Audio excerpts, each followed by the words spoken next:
ভালোবাসার বাংলাদেশ।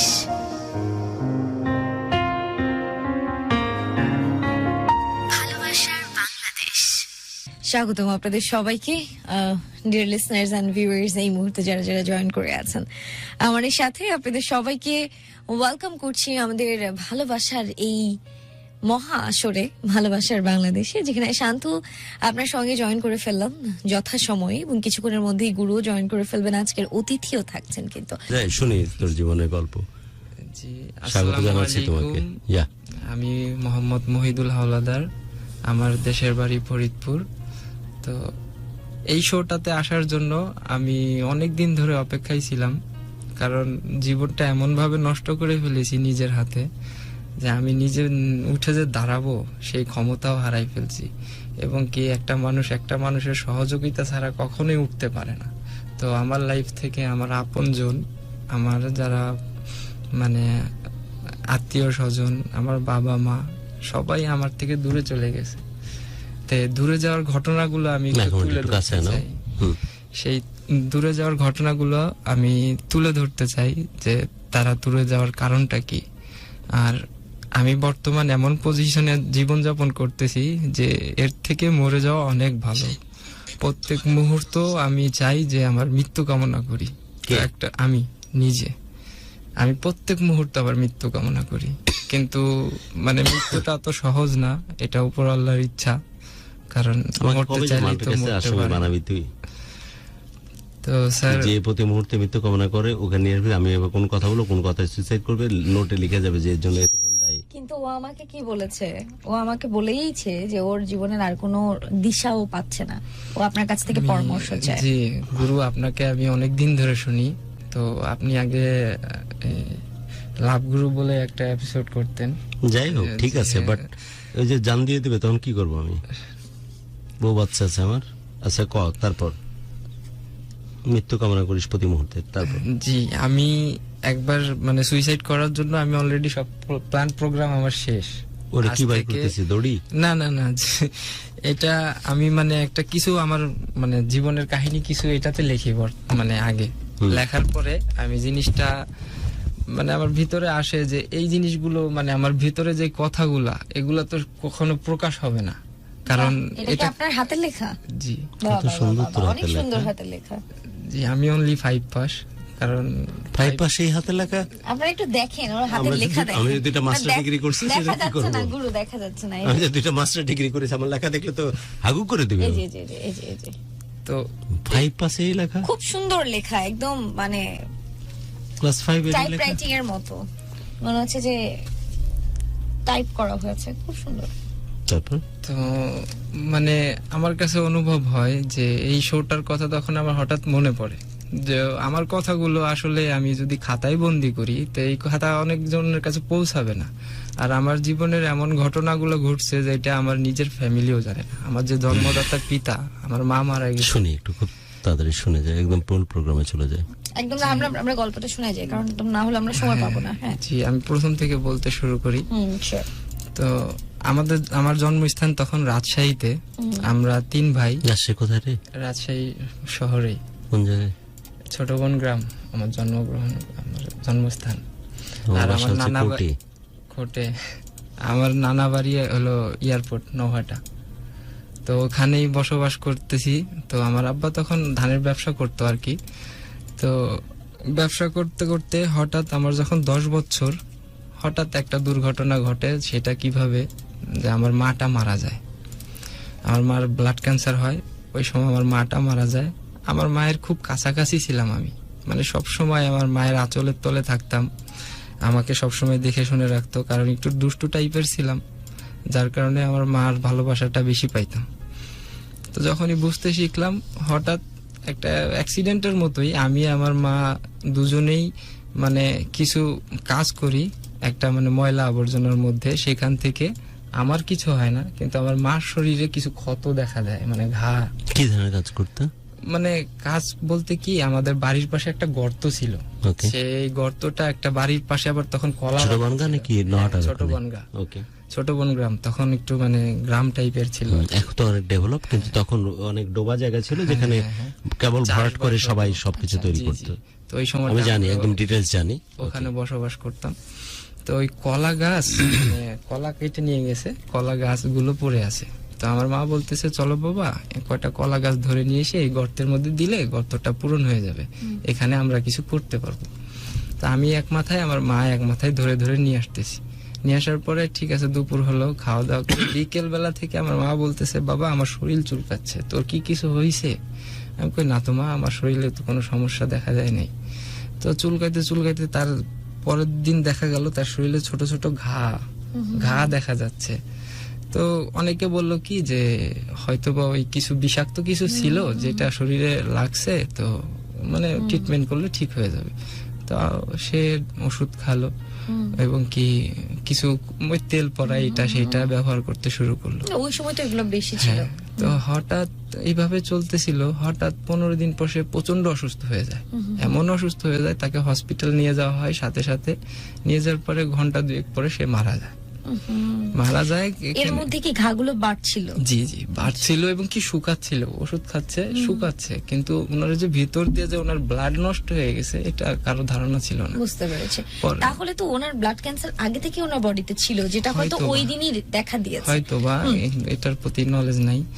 তো যাই হোক, একটা বড় ধাক্কা খাইলাম, তখন আমার বয়স 10। তো মা মারা গেল, মা মারা যাওয়ার পরের দিন আবার আমি মরে যেতে চাই, মানে আমার একটা অ্যাক্সিডেন্ট হয় যে আমিও মরে যাব। তো সেই কাহিনীটা হলো না না না এটা অ্যাক্সিডেন্ট, তখন তো আমার এতটাই ছিল না। তো ঘটনাটা এইভাবে ঘটে, মা মারার পর দিন আমাদের নিয়ে চলে যায় নওহাটা, আমার নানা বাড়ি। আমরা 3 ভাই, এখন ছোট কে দেখবে, দেখাশোনা কে করবে? আমি মেজো, আমার বড় এক ভাই 3 বছরের, আমার ছোটটা আবার 6 বছরের ছোট। তো নিয়ে যাওয়ার পরে তারপরের দিন উঠানে সবাই মানুষ বসা আছে, তো গল্প টল্প করতেছে কেউ, মানে এই তো সান্ত্বনা দেওয়ার জন্য আসছে পরিবার। তো আমি দুষ্ট টাইপের ছিলাম। এখন সাইকেল, আমার মামার একটা সাইকেল আছে, বাইসাইকেল, তো আমার মানে মাথায় আসছে আমি সাইকেলটা চালাবো। তো সবাই বারণ করতেছে, না বাবা সাইকেল চালাইতে দেওয়া যাবে না, কালকে তোমার মা মারা গেছে গতকালকে, আজকে তুমি চালায়ও না, তুমি বাসায় বসে থাকো। তো আমি কান্না করতেছি, কান্না করতে করতে মানে আমার মামাদের উঠোনে একটা বড় অর্জুন গাছ ছিল, তো ওই গাছে কখনো ওঠার চেষ্টাও করি নাই আর উঠিও নাই। তো হঠাৎ এত মানুষের মধ্যে আমার হঠাৎ চোখ যায় ওই গাছের উপরে, দেখি একটা কাক ডাকতেছে। কাকটা ডাকতেছে, ডাকার পরে হলো এই আমার মন্তব্য হয় ওই কাকটা একটা ডালে বসে আছে, এখন ওই ডালটা আমি ভাঙবো। হঠাৎ মানে আমার মন চাচ্ছে। তো অনেক মানুষ, তার মধ্যে যে আমি ওই গাছে উঠে গেছি কেউ দেখে নাই, কেউ ফলো করে নাই আমার দিকে। উঠে যায়, আমি ওই যে ডালটায় কাকটা বসেছিল ওই ডালটা ধরা মাত্রই ভেঙে নিচে পড়ে যায়। নিচে পড়ে যাওয়ার পরে আমি অজ্ঞান ছিলাম প্রায় 3-4 ঘন্টা। তো পরবর্তীতে আমার হুশ জ্ঞান ফিরে, ওষুধ টষুধ খাওয়ায় এবং কি আমাকে মানে তেল পরা এটা সেটা দেয়, দিলে পরে আমার প্রচন্ড জ্বর হয়, এমন জ্বর যেন আমি বিছনা থেকে উঠতে পারতেছি না, এমন পরিস্থিতি। তারপরের দিনে তো আমার মায়ের মিলাদ, আমি সেই মিলাদেও অ্যাটেন্ড করতে পারি নাই। তো আমার জ্বর আর ভালো হইতেছে না, 2 দিন 3 দিন চলে যাচ্ছে, আমার কোনো রকমই সুস্থতা হচ্ছে না। পরে এক কবিরাজ নিয়ে আসলো, ওষুধে কাজ হচ্ছে না। কবিরাজ এনে সে ঝাড়া ফু দিয়ে বললো কি যে ওর মা ওকে খুব ভালোবাসতো, তো ওর মায়ের খুব ইচ্ছা ছিল ওকে ওর সাথে নিয়ে যাওয়ার। তো কি মনে হয় যেন আবার থুয়ে চলে গেছে, মানে এমন কোন কথা আমাকে বললো। তো ওই কথাটা মানে এখনো ভিতরে ফিল হয় যে হয়তো বা আমার মা আমাকে সাথে নিয়ে যেতে চাইছিল, খুব কাছাকাছি ছিলাম তার। তো যাই হোক, আমি থেকে গেলাম। পরবর্তীতে আমার বাবা আবার বিয়ে করে, কারণ আমরা 3 ভাই, আমাদের কে লালন পালন করবে, খাওয়াবে কে? পরে বিয়ে করার পরে তাদের মধ্যে একটু মন মালিন্য হয়, তারা দুইজনে মানে অ্যাডজাস্ট হইতে পারে না, খুব সমস্যা দেখা দেয় এইটা সেইটা। তখন আমার বয়স প্রায় 15। তো ওইখানে রাজশাহী থেকে আমাদের জায়গা জমিন যা ছিল সব বিক্রি করে আমার আব্বা মানে ডিসিশন নেয় ফরিদপুর আমার দাদা বাড়ি, এখন ফরিদপুরে সেটেল হয়ে যাবে, এখানে আর থাকবেই না সে। তো হঠাৎ মানে আমরা কিছু ডিসিশন নিতে পারছি না যে আমরা আসলে কি করব, আমরা তো তখন ছোট ফ্যামিলি, বাবা যা বলবে তাই।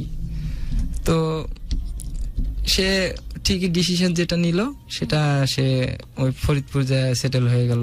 বাড়ির জমি তো আগে ছিল, ওখানে বাড়ি ঘর বানাইলো, আমাকে নিয়ে গেল, কিন্তু ওখানে যে আমি অ্যাডজাস্ট হইতে পারতেছি না, মানে আমার ভিতরটা। তো তারপরে আমার বলার সাথে সাথে লাইক কমেন্ট আর এসে লাভ ইউ জান। ওকে, তারপর আমরা ফরিদপুরে তখন সেটেল হয়ে যাই। যাওয়ার পরে 2 বছর পর আমি হলো ঢাকায়, মানে ফরিদপুর থাকতে আমার ভালো লাগে না, তখন আমি ঢাকায় চলে আসি এক চাচাতো ভাইয়ের সাথে পালায়, যেখানে বসবাস করব, কারণ শহরে থাকা অভ্যাস, এখন ওই এলাকায় আমার ভালো লাগতেছে না।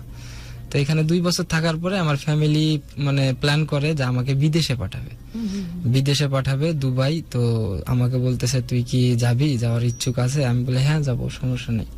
তো তারাও বলে যে না, ওর জ্ঞান বুদ্ধি ভালো, ও একটু ট্যালেন্টেড, একটু মানে পরিশ্রম করতে পারে, তো ওকেই পাঠাবো, আর 2 ভাইকে ওইটা পরে। তো তারাও প্ল্যান প্রোগ্রাম করলো, আমিও এই দিক দিয়ে সবকিছু সেটেল করলাম, তো হয়ে গেছে। তো কিছুদিনের মধ্যে ফ্লাইট হবে, তো আমি বললাম একবার রাজশাহী যে সবার সাথে দেখা করে আসি, 2-3 বছর ধরে দেখা সাক্ষাৎ নাই, তো আত্মীয় স্বজন আছে, নানা বাড়ি আছে, সবার সাথে যা একটু হ্যাঁ, কত কবে আসি না। ময়লা বানাইছিস। নিকনেম কি নামে ডাকে সময়কে সবাই? মহিদুল। ভালোবাসা মহিদুল নাকি জানদাও মহিদুল? জি, এখন কে কোনটা বলে, এখন তো সবাই কিভাবে চিন্তা করে তোমাকে মহিদুলকে? এখন তো অন্যরকম চিন্তা করে। আচ্ছা, কোথায় ছিলাম আমরা মহিদুল? বিদেশ যাওয়ার প্রোগ্রাম নিয়ে। তো আমরা ভালোবাসার গল্পে সরাসরি যেতে চাই, কারণ সারা রাত ধরে গল্পটা চলবে না, আর মাত্র হয়তো 1 ঘন্টা সময় আছে। বলো। জি, তো ভালোবাসা এইভাবে সৃষ্টি হয়। দেশে দেখা করতে আসলে আবার, তারপর মানে রাজশাহীতে যাই, যাওয়ার পরে ওখানে হঠাৎ করে আমারই মানে চাচার বাসায় যাই, যেই চাচাতো বোনের সাথে ছোটবেলা থেকে বড় হয়েছি, তো তখন ওই রকম ফিল হয় নাই। তো হঠাৎ না, তখন বড়ও হই নাই, তখন ওই ভালোবাসাটা মনের মধ্যে জাগেও নাই। তো হঠাৎ বড় না হলে, মানে যদি বড়ই না হয়, হৃদয়ের মানে গভীরতাটা বড় আসবে না। যদি বড় না হয় বা বড় না হয়, গভীরতা আসবে কোত্থেকে? সো আমি তাকে দেখার পরে কিছুক্ষণ মানে মুগ্ধ হয়ে দাঁড়ায় থাকি যে কি দেখলাম, এটা মানে আমার চোখেও যাতে ভালো লেগে যায়, মানে এটা ভালো লাগা থেকে শুরু হয় আর কি। তখন বয়স কত? তখন 17। বয়সটাই খারাপ, দোষটা আসলে বয়স। আহনাফ খান বলেছে যে গুরুকে একটু বলেন যে বুক ফুলিয়ে বলতে। এই চিনিস কি আহনাফকে? বুক ফুলিয়ে কেন বলতে জানি না, আমার কিছু মানে আচ্ছা এনিওয়ে বুক ফুলিয়ে বলতে বলছে, মানে জোরে বা এই করে। ওকে, তারপর? আমার এখন বুকের মধ্যে সাহস নাই, আমি বুক ফুলিয়ে বলতে পারবো না। ওকে, ডান। তারপর ওই যে তো মানে অন্যরকম একটা ভালোবাসা এই যে কিভাবে সৃষ্টি হয় মানুষের মনের মধ্যে, মানে সেটা ফিল হওয়ার পরে আমি আর মানে তড়িঘড়ি করে ওকে ডাইরেক্টলি বলে ফেলি যে হ্যাঁ আমি মানে ওকে পছন্দ তো করেই ফেলেছি। মানে চোখের যে একটা ভালো লাগা, মানে আগে তৈরি হয়নি, এবার এসে তৈরি হলো, এখন থেকে সে বড় হয়েছে। এবং কি মানে আমার ভিতর থেকে বলতেছে যে হ্যাঁ সবজি ওখানেই আছে। তো তারপরে তাকে আমি মানে প্রপোজ করি যে ডাইরেক্টলি আমি ভালোবাসার মধ্যে যাব না, কারণ ভালো লাগছে যেহেতু আমি তোকে বিয়ে করতে চাই। আমরা কিন্তু তুই তুকারি করে কথা বলি, যেহেতু বড় হয়ে গেছে। হ্যাঁ, ওই ছোটবেলা থেকে একসাথে বলে আসতেছি, ওই ভাষাই আমরা ইউজ করি। তা আমি তোকে খুব মানে আমি বিদেশে যাচ্ছি, তো আমারও ভবিষ্যৎ ভালো সেটেল করব, তো আমি তোকে বিয়ে করতে চাই, তুই কি বলিস, তুই রাজি? তো বলতেছে যে, তারপরে সে আমাকে জবাব দিল যে আমার ফ্যামিলি, তার বড় বোনটা আবার মানে এইভাবে ভালোবাসা করে বিয়ে করছে দুজনে। তো বলতেছে যে আমি আর আমার বাপ মাকে কষ্ট দিতে চাই না, আমার বাপ মা যেই ছেলেকে চয়েস করবে আমি তাকে বিয়ে করব। আচ্ছা, তো তারা যদি তোর সাথে বিয়ে দিতে প্রস্তুত হয় তাহলে আমার কোনো আপত্তি নেই। তো এই কথা শোনার পরে আমি ডাইরেক্টলি আমার চাচিকে বিষয়টা বলি যে চাচি আমার তো ওকে ভালো লাগে। তো শাহাগুল ইসলাম, থ্যাংক ইউ কমেন্ট করার জন্য, আপনার কমেন্ট পড়ে দিলাম। শুভ বল কি কমেন্ট? আচ্ছা ঠিক আছে, নেক্সট। হ্যাঁ, তো আমি ওকে বিয়ে করতে চাই, এবং কি জানেন তো আমি বিদেশে যাচ্ছি, তো ইনশাআল্লাহ আমি ভবিষ্যতে ভালো কিছু করব, আমার ভিতরেও আশ্বাস আছে। Ahmed Rizwan, there is a maximum probability বহুদিন পর এই সুখা জমিন पर एक बूंद बारिश का पानी पड़ा, আজকেও বাস বাগানে মনে হয় চাঁদ উঠবে। লাইনে থাক। তারপর তো তারা বলে কি যে আমরা কি বলবো, তোমার বাবা রাজি হয় কিনা দেখো, তোমার বাবা যদি রাজি হয় তাহলে আমাদের কোনো আপত্তি নেই। এখন এই বিষয়টা যখনই আসছে তখন আমি ফাইনালি ধরে ফেলেছি যে হ্যাঁ কনফার্ম, কারণ আমার বাবাকে আমি যেভাবে ওকে রাজি করাবো, কনভিন্স করবোই, যেটা যেভাবে পারি। তো দেশে আবার ফরিদপুর চলে আসলাম। আসার পরে এখন কিভাবে বলবো, প্রকাশটা কিভাবে করব, কিন্তু ওর সাথে আখির সাথে আমার সাথে মানে অলরেডি এক সপ্তাহ ওখানে 15 দিনের মতো ছিলাম, ওই পদ্মার পারে, ওই চিড়িয়াখানায়, গেছোস? এখানে সেখানে।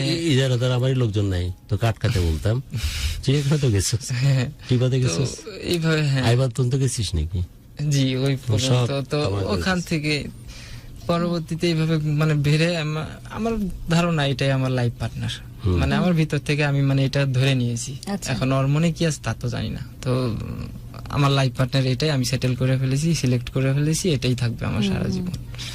তো বাড়িতে আসার পরে এখন প্রকাশ করতে পারতেছি না। পরে আমার সমবয়সী এক চাচা লাগে, তো আমার বাপের দাদা ভাই, তো ওকে মানে পটাইছি দেওয়া যে তুই যেভাবে হোক এটা প্রকাশ কর, আমার আব্বাকে বল যে আমি ওই মেয়েকে বিয়ে করতে চাই, যে কোনো বিনিময়ে হোক আমি ওকে চাই। তো ও যখনই বলে আমার বাবাকে, আমার বাবা তো ভীষণ একটা প্রশ্ন করতে পারো? জি বিদেশ যাওয়ার আগে তো তুমি দেখা করতে আসছিলে বাংলা রাজশাহীতে, রাইট? জি তারপর তো চাচা তো বলতো, জি ওকে দেখে তুমি বললে যে পছন্দ হয়ে গেল এবং তাকে তুমি বিয়ের জন্য অ্যাপ্রোচ করলে। জি। কথা বলা, বিহেভ, এসব কিছু না, দেখে হ্যাঁ, কি দেখে দেখেই- পছন্দ হলো? মানে দেখেই মানে মুগ্ধ, তার মানে আগে থেকেই তো দেখতেছি, না, কিন্তু তার ওই দেখাটা তো তেমন গায়ে লাগেনি। না, কিন্তু এইবার এখন যখন হঠাৎ করে দেখলা, হঠাৎ এমন দেখে কি কি চেঞ্জ পাইলে মানে আমার দেখাতে? দেখাতে অনেক আগে থেকে অনেক সুন্দর হয়ে গেছে, যেমন আর এমনি অনেক ডিটেইলে ফর্সা। বর্ণনা যদি করো। ফর্সা ছিল আর হ্যাঁ, অনেক ফর্সা, একটু মানে গোলা দেখতে সুন্দর। লালচে টাইপের সুন্দর হয়ে গেছে। মহিদুলের মনে হয় ফর্সা আমি পছন্দ না। জি ওটা ছিল আগে তো ফর্সা, এবার যখন ব্যাক করলা তখন কি কি কথাবার্তা বা বিহেভ এসব তো না, দেখে তো তোমার ডিসিশন হ্যাঁ, হয়েছে। হ্যাঁ, দেখে তাহলে মানে- চেঞ্জ গুলো কি কি আসছে যে অনেক ফর্সা লালচে টাইপের একবার কাঁচা হলুদ মতো দেখতে, এই তো? জি আর- শিক্ষিত মানে আমার সাথে চলার জন্য শিক্ষিত মানে এটা দেখেছো? perfect মনে আচ্ছা, করলাম। আগেও তো শিক্ষিত ছিল, আর দেখারটা কি কি মানে চেঞ্জটা কি কি? কোথায় মানে ওকে দেখে যে তোমার প্রতি আগ্রহ তৈরি হলো সেটা কি কি? একটা তো ফর্সা, আর মানে ফর্সা ওখান থেকেই ভালো লাগা শুরু হয়, ফর্সা। মানে চোখ থেকেই আমার ওকে ভালো লাগতে শুরু করে দেখে হ্যাঁ একটা ফর্সা লাগছে দেখে, হ্যাঁ, আর কি লাগছে মানে দেখে? ফর্সা এবং কি মন থেকে লম্বা টম্বা হয়ে বলতেছে- গেছিল? না, বেশি লম্বা না, আমার এই পর্যন্ত, ঘাড় পর্যন্ত। সো বাই দিস টাইম একটু আগে চাইতে তো লম্বা হয়েছে, এটা ভালো লাগছে। আর আর তো ওইও প্রাপ্তবয়স্ক হয়েছে, আমি প্রাপ্তবয়স্ক হয়েছি। এই প্রাপ্তবয়স্কটা ভালো লাগছে দেখে। হ্যাঁ, তো মনে করলাম যে হ্যাঁ লাইফে এটাই তুই কি আমার। দেখবে আমি জানি, প্রাপ্তবয়স্ক এটা বলতে পারবো না। জি। তো পরবর্তীতে আমার বাবা কোনো রকমই রাজি হয় না, বলতেছে না এটা সম্ভব না, ওই বিদেশে যাইতেছে, এখন পাগলামি শুরু করছে, এটা হবে না, দরকার হলে ভাববো যে আমার ছেলে একটা মারা গেছে, টাকা কিছু নষ্ট হয়েছে, কিন্তু তারপরে এখন বিয়ে শাদী দেওয়া যাবে না, আর বিয়ে তো দিবই না। তো আমার কথাগুলো শুনে মানে খুব খারাপ লাগলো, আর আমি তো অলরেডি এখন আমার মানে জান প্রাণ অলরেডি ওইরকম কিছু ভাবতেছি ওই মেয়ে। প্রাপ্তবয়স্কটা ভাল লাগছে গুরু, মানে গুরু না মাঝে মাঝে অনেক দুষ্টুমি করে। আমি দুষ্টমি। তহিদুল লিখেছে নাচাই থেকে শুনছি গুরু, এখানে আমাদের রাজশাহীতে প্রত্যেকে থাকা উচিত আজকে আজকে প্রোগ্রামে। প্রত্যেকে শুনছে, আপনাদের আচ্ছাই ছেলে, ঠিক আছে, ওখান থেকেই তার জীবনের এই যত ঘটনা শুরু হয়েছে আর কি। গুরু সবচেয়ে বেশি হেসেছি বেশ কিছুদিন আগের একটা এপিসোড শুনে, অস্ট্রেলিয়া যাওয়ার জন্য ইমিগ্রেশন। কোনটা? বুঝলি? ওইটা আমার মনে হয় আমার জীবনের শ্রেষ্ঠ এপিসোড। ওই ছেলেটা? ওই যে যখন পরে প্রিয়তমার গল্প মনে আছে? ওইটা একটা মাল ছিল। আসলে আসলে He লোকটা was the এরকম, man. হ্যাঁ, এবং উনি গেস্টও আসলে অনেক ইন্টারেস্টিং ছিল, গল্পটাও ইন্টারেস্টিং ছিল। বাই দ্য ওয়ে আমরা ফোকাস করি আজকে মহিদুলের গল্পে। মহিদুল, তারপর মানে আমার বাবার যে রিয়াকশনটা দেখা আমি খুব ঘাবড়াই গেলাম, তাহলে আমার করার কি, এখন সে তো রাজি হচ্ছে না, তাকে তো রাজি করাইতেই হবে। তো আমি একটু অভিমান করলাম, অভিমান করে বাড়ি ছেড়ে পাশে মাদারীপুর আমার খালা বাড়ি, সেখানে চলে গেলাম, আমিও রাগ করে। আমার বাপ যেহেতু রাগ হয়েছে আমিও রাগ করলাম। লেকের সামনে বসে আছে সীমান্তপুর লেকে। না, খালার বাড়ি গেছি। আচ্ছা। যাওয়ার পরে এই 2 দিন পরে ফোন যায়, ফোন যাওয়ার পরে বলে কি যে ওকে বাড়িতে আসতে বলো। আমরা তো বিয়ে দিব। হ্যাঁ, মেয়ে আর মেয়ের মা আসতেছে, ওকেও আসতে বলো, তারপরে কি হবে সেটা দেখে ওকে বিদেশে পাঠাবো, তাড়াতাড়ি পাঠাবো। তো আমি খুব এক্সাইটেড ছিলাম, খুব মানে আনন্দ, খুব ফিল হচ্ছে দেশে বিয়ে করবো। বাড়িতে আসলাম। হ্যাঁ, মেয়ের মা আসলো, আসার পরে এখন 1 দিন যায়, 2 দিন যায়, 3 দিন যায়, এদিক দিয়ে আমার ফ্লাইট ডেট অলরেডি কোন মানে দেশে? দুবাই। দুবাই। ওদিকে তোর খেয়াল নাই? না, ওইদিকে কোনো মানে আমার ধারণা এখন সব ভাত। পরে যাওয়ার জন্য আমি অলরেডি মানে আর হয়তোবা 7 দিন না 8 দিন ছিল, মানে তারপরে আমার ফ্লাইট, চলে যাব। তো মেয়ে আসছে, আমার সাথে থাকতেছে, কথা বলতেছে, ঘুরতেছি, মানে ওই ঘোরাফেরা, গল্প। হ্যাঁ আচ্ছা, গল্প। ওইটা। এদিকে এসে যে এই যে প্রশ্ন করে কে এটা, আমার বউ, কে বলে? আমার ধারণা। নাজমা আমি, খাতুন, হ্যাঁ, আমি মুর্শিদাবাদ থেকে সবার শুনছিলাম সাথে comment। আমি মুর্শিদাবাদ জিন্দাবাদ। জিন্দাবাদ। সবার সাথে মানে পরিচয় করায় দিচ্ছি কে এটা আমার বউ, মানে আমার বউ হিসেবে, বলতেছো? হ্যাঁ, ওকে নিয়ে সব জায়গায় মানে পরিচয় করায় দিচ্ছি। দুবাইয়ের কোনো খবর নাই আর? না, দুবাই আর 8 দিন পর 7 দিন flight। পাশে আচ্ছা। তো এর মধ্যে মানে সময় ঘনিয়ে আসতেছে, তারা কিছু বলতেছেন, পরে আবার ওই মানে বন্ধুকে দিয়ে বলাইলাম যে কি ব্যাপার, এই মেয়ে নিয়ে নাটক আসলো। থেকেও কিন্তু অনেকে আছে, রাশিয়ান নাটক কিন্তু একই। রাশিয়ান নাটক আচ্ছা, চাপাই শুনলে বুঝবি, রাশিয়ান নাটক চাপাই নগা বুঝলে বুঝবি, বা বগুড়া যে আশপাশে সব। আশেপাশে সব আছে, ঠিক আছে। তোর জন্য thank you। শুনে। পরে সে তাকে বলাইলাম যে তাহলে আমি তো কাবিন করে থুয়ে যাইতে চাই, তো কিছুই তো বলতেছে না ফ্যামিলি, তো আমার বাবা তো কি কি কিছু করবে না, একটু শোন। তো সে জবাব দিচ্ছে কি যে এই মেয়েকেই তোমার সাথে বিয়ে দিব, কিন্তু এখন না, তুমি বিদেশে যাইবা, যাওয়ার পরে মেয়ের বাবা? না, আমার বাবা। ওর বাবা। আচ্ছা, প্রতিষ্ঠিত হয়ে আসলে পরে এই মেয়েই তোমার সাথে বিয়ে দিব। ঠিকই মানে বলছিস। মূল তা আমি- ব্যাপারটা হচ্ছে যে, আচ্ছা হ্যাঁ বলো। আমি বললাম না, মানি না, এটা সম্ভব না, কারণ আমি যাব বিদেশে, যাব 1 বছর 2 বছর 3 বছর, কয় বছর যায় তার ঠিক নাই।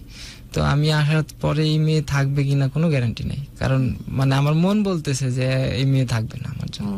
তো আমার এখনই যা করার করতে হবে। তো পরবর্তীতে আমি রাজি হচ্ছি না। পরে মেয়ে এসে আমার হাত ধরে বলতেছে যে আমি তোর জন্য যদি সারা জীবন অপেক্ষা করতে পারি, তোর কোনো সমস্যা আছে?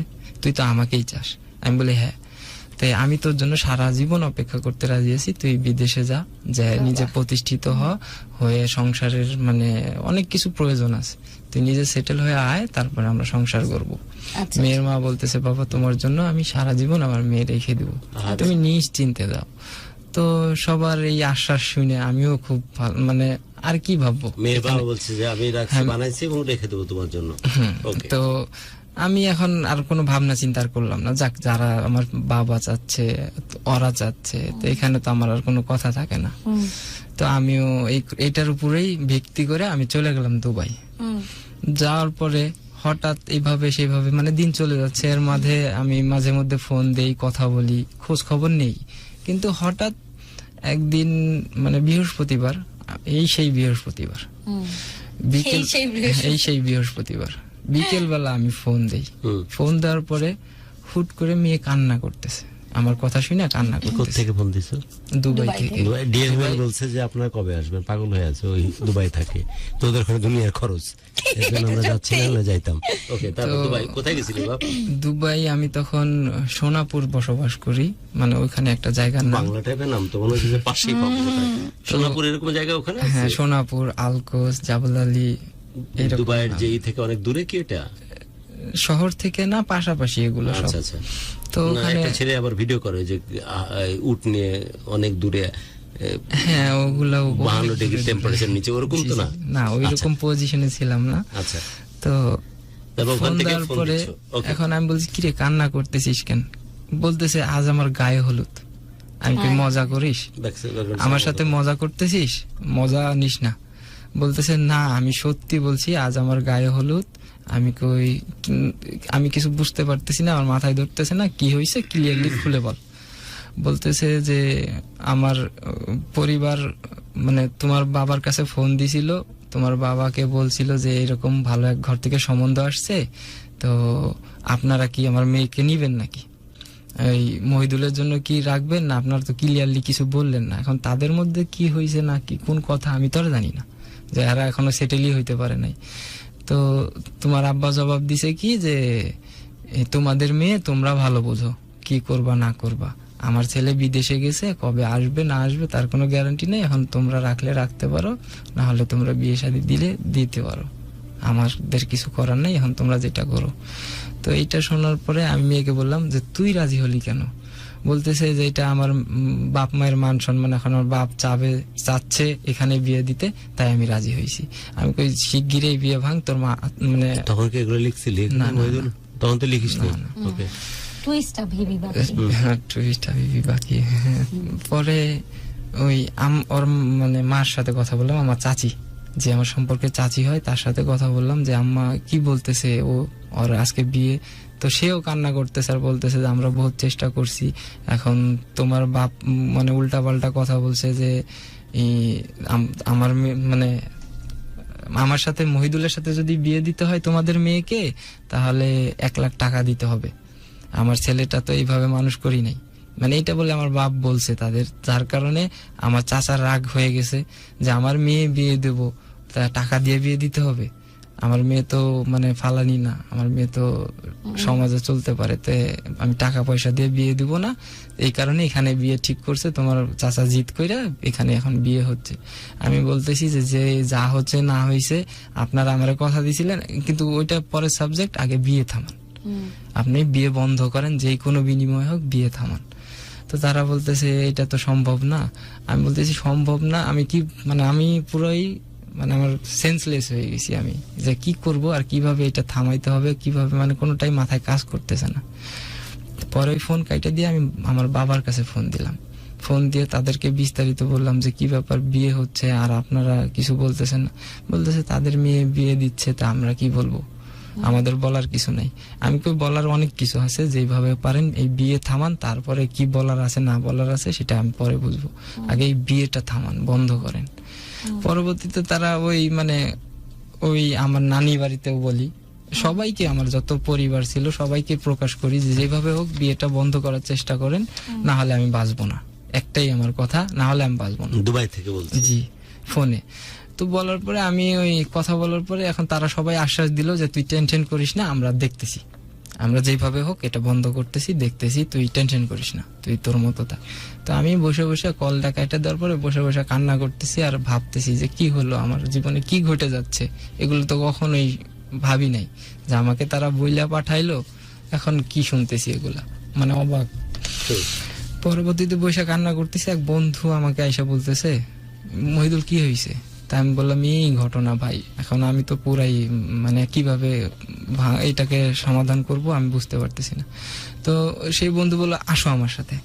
কোথায়? তো আমি আমার মাথার মধ্যে ঘুরতেছে ওই যে বিয়ে, বাংলাদেশে কিভাবে বিয়ে হচ্ছে এটা ঘুরতেছে, কিন্তু ও আমাকে কোথায় নিয়ে যাচ্ছে আমি জানি না। তো ও আমাকে নিয়ে গেল মরুভূমির মধ্যে, যেখানে অনেক মানুষ দেখলাম। তো আমার মাথায় নাই এটা কোন জায়গায়, কোথায় আসলাম, আরো নতুন গেছি, আমি কিছু চিনিও না। তো যা বলে এখানে বসো, বসলাম। বসার পরে ও 2টা মানে গ্লাস আইনা একটা গ্লাস আমার হাতে দিল। তো আমি কিছু না দেখাই, কিছু না ভেবে, এটা আমার বন্ধু, যে বন্ধুটা আমাকে মানে নিয়ে গেল, আমার বললাম যে আমার প্রেমিকার বিয়ে হচ্ছে, হ্যাঁ আমি কান্না করতেছি। তো বন্ধু এসে ও একটা গ্লাস নিল, তোকে আমাকে নিয়ে গেল, নিয়ে যায় না ওয়ান টাইম গ্লাস গুলা মরুভূমির মধ্যে, মানে কিছু বাজার এখানে ফল বেচতেছে, এটা বেচতেছে, এখন ওখানে নিয়ে যায় কিছু চানাচুর কিনলো, মানে খাবার কিনলো। আমি ভাবছি হয়তো কিছু কিনতে। পরবর্তীতে সে ওই গ্লাস দিল, এখন যে ড্রিঙ্ক, হ্যাঁ কোকের মতো দেখতে। তো আমি আর কিছু ফলো না করে আমি ওইটা মুখে দেওয়ার মধ্যে তো আমি মানে বমি করে দিই ডাইরেক্ট, এরকম পরিস্থিতি। তো বলতেছে যে এটা কি, আমি বললাম, ওকে প্রশ্ন করলাম এটা কি, এটা মদ, এটা খাও, তাহলে ওই যে তুমি যে ডিপ্রেশনে আছো ওইটা কেটে যাবে, খাও এটা খাও। এখন ওইটা খাবো কি করে, আমি মুখেই নিতে পারতেছি না, তিতা। তো শোনেন না, এখনো আছে। পরে মানে নাক ধইরা কোন রকম খাইলাম, খাওয়ার পরে এখন কিসের বিয়ে শাদী, কিসের কি, এখন আমি মনে হয় যে মানে আমি ঘুরতেছি দুবাইয়ের শেখ, হ্যাঁ আমি ঘুরতেছি এবং কি আমার মানে হুঁশ নাই, আমি কিছুক্ষণের মধ্যে ওখানে বেহুশ হয়ে পড়ে গেছি। তো সে আমাকে নিয়ে যায় আমার রুমে নিয়ে গেছে, নিয়ে যায় শুয়াই রাখছে, হ্যাঁ অজ্ঞানী হয়ে গেছি। ওই কম ডিউটি পোশাকই পরা, এইভাবেই শুয়ে আছি। নষ্ট হয়েছিল ওই মাল যেগুলো, ওটা তো আর খেয়াল করি নাই।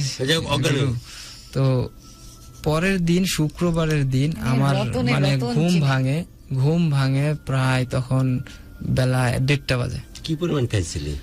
খাইছিলাম অল্প খাইছিলাম, কিন্তু লাইফের ফার্স্ট খাইছি তো, মানে ওইটার মানে গুরু আপনি হয়তো বা এটার মানে কষ্টটা বুঝতে পারবেন। পরিমাণ আমার জানা ছিল এরকম না, পরিমাণটা আমার একদমই ধারণা নাই কিসের জন্য। হ্যাঁ আমার ধারণা তো বাংলাদেশে, আমার মানে সেন্স তখন কাজ করতেছে।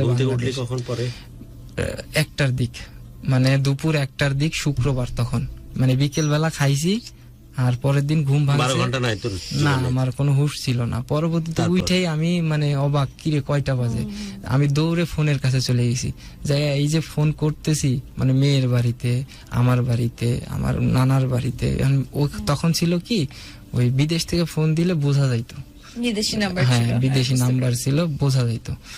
তো কেউ ফোন ধরে না, আমার ফোন কেউ ধরতেছে না। 2 ঘন্টা মানে 3 ঘন্টা হয়ে গেছে আমি ফোন করতেছি, কেউ ফোন ধরে না। হঠাৎ ওই মেয়ের পাশের বাসার এক ভাবি বলতাম, তো সে ওর মোবাইল দিয়ে মাঝে মধ্যে কথা বলতাম ওর সাথে। তো উনি হঠাৎ ফোন ধরছে, ফোন দিতে দিতে উনি ধরছে, ধরে বলতেছে যে এই মাত্র আকিকে নিয়ে গেল। মানে কি বিয়ে হয়ে গেছে? হ্যাঁ বিয়ে হয়ে গেছে, এই মাত্র ওকে উঠায় নিয়ে গেল ওর জামাই বাড়ি।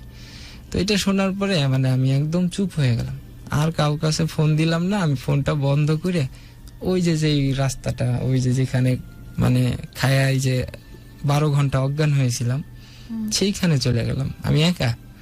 মানে আর কোনো কিছুর অনুভব হলো না, কোনো কিছু খেয়ালও করলাম না। এই থেকে শুরু হয় ওখানে যায় আমার মানে ডিপ্রেশনের জীবন।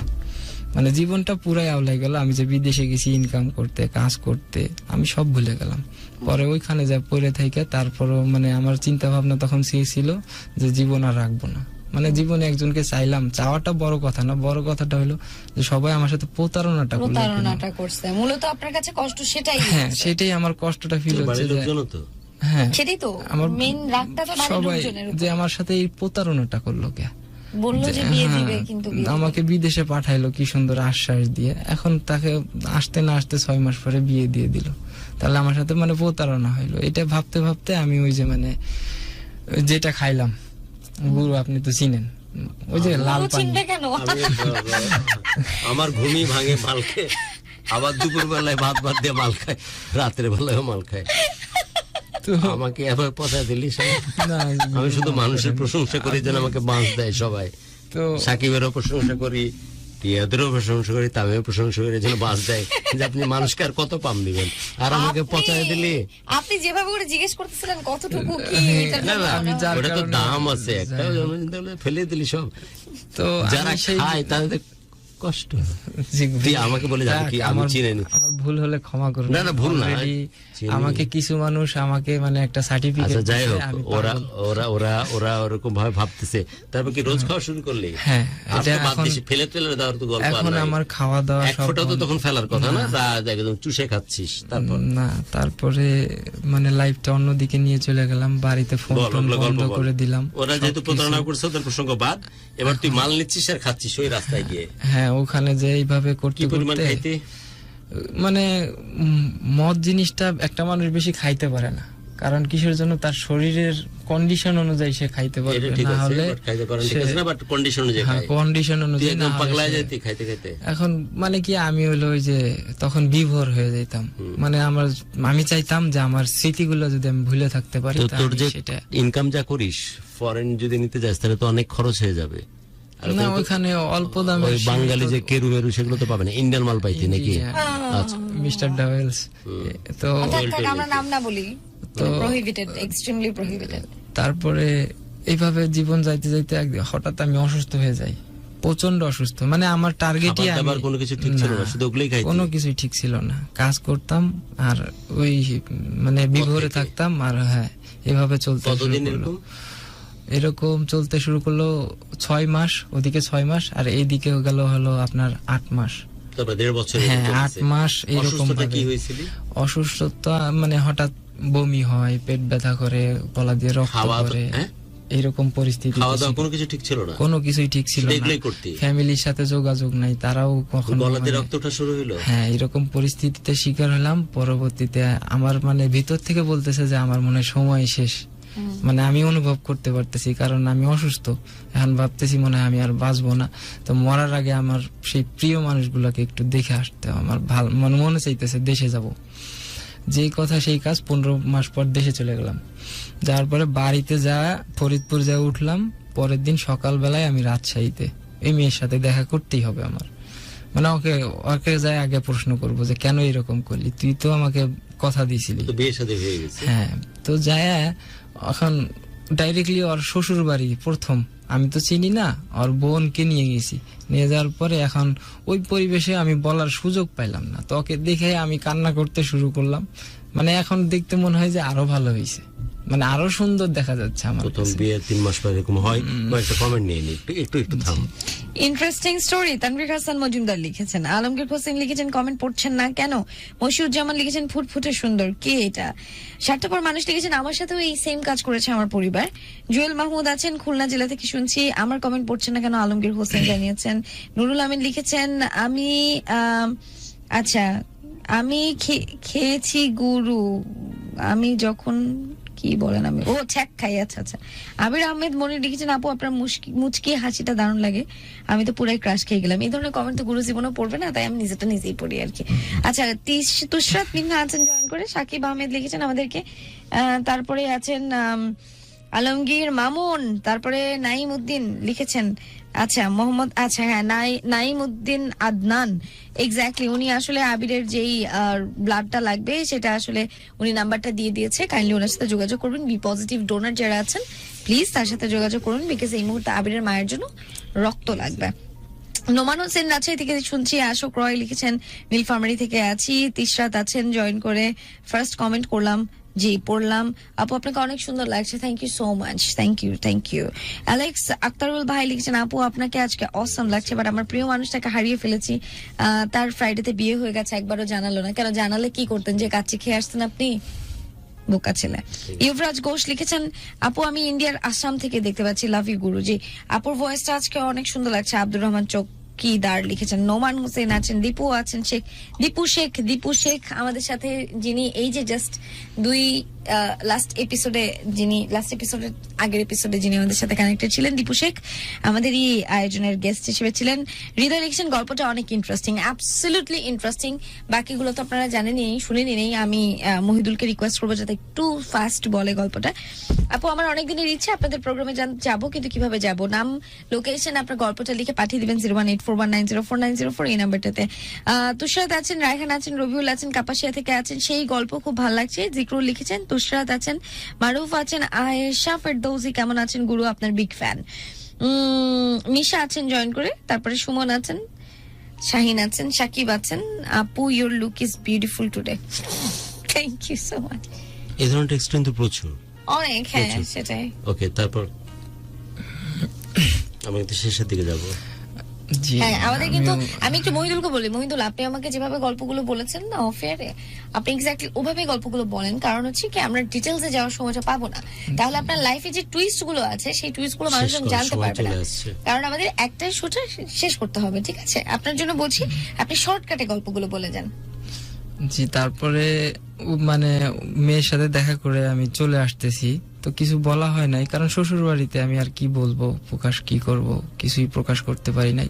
এখন আসার পথে ওর বোন, মানে ওও তো আমার দেখে কান্না করতেছিল আখি, তো ওর বোন বলতেছে ভাই তুই এর জন্য, মানে ওর নিজের বোন আমাকে বলতেছে ভাই তুই এর জন্য তোর জীবনটা নষ্ট করে দিচ্ছিস, তোর অবস্থা কি হয়েছে তুই দেখছিস, যেই মেয়ে মানে তোকে চায় নাই তুই তার জন্য কেন জীবন দিচ্ছিস। আমি বললাম কি বলো তুমি, এখন কি বলতেছো, সে আমাকে চায় নাই?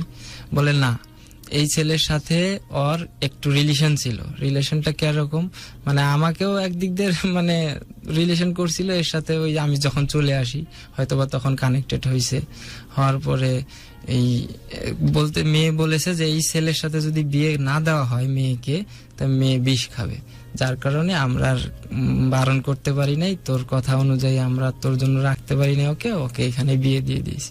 এই কথাটা রিভিল করছে তারই আপন বোন, না ফরমান বোন।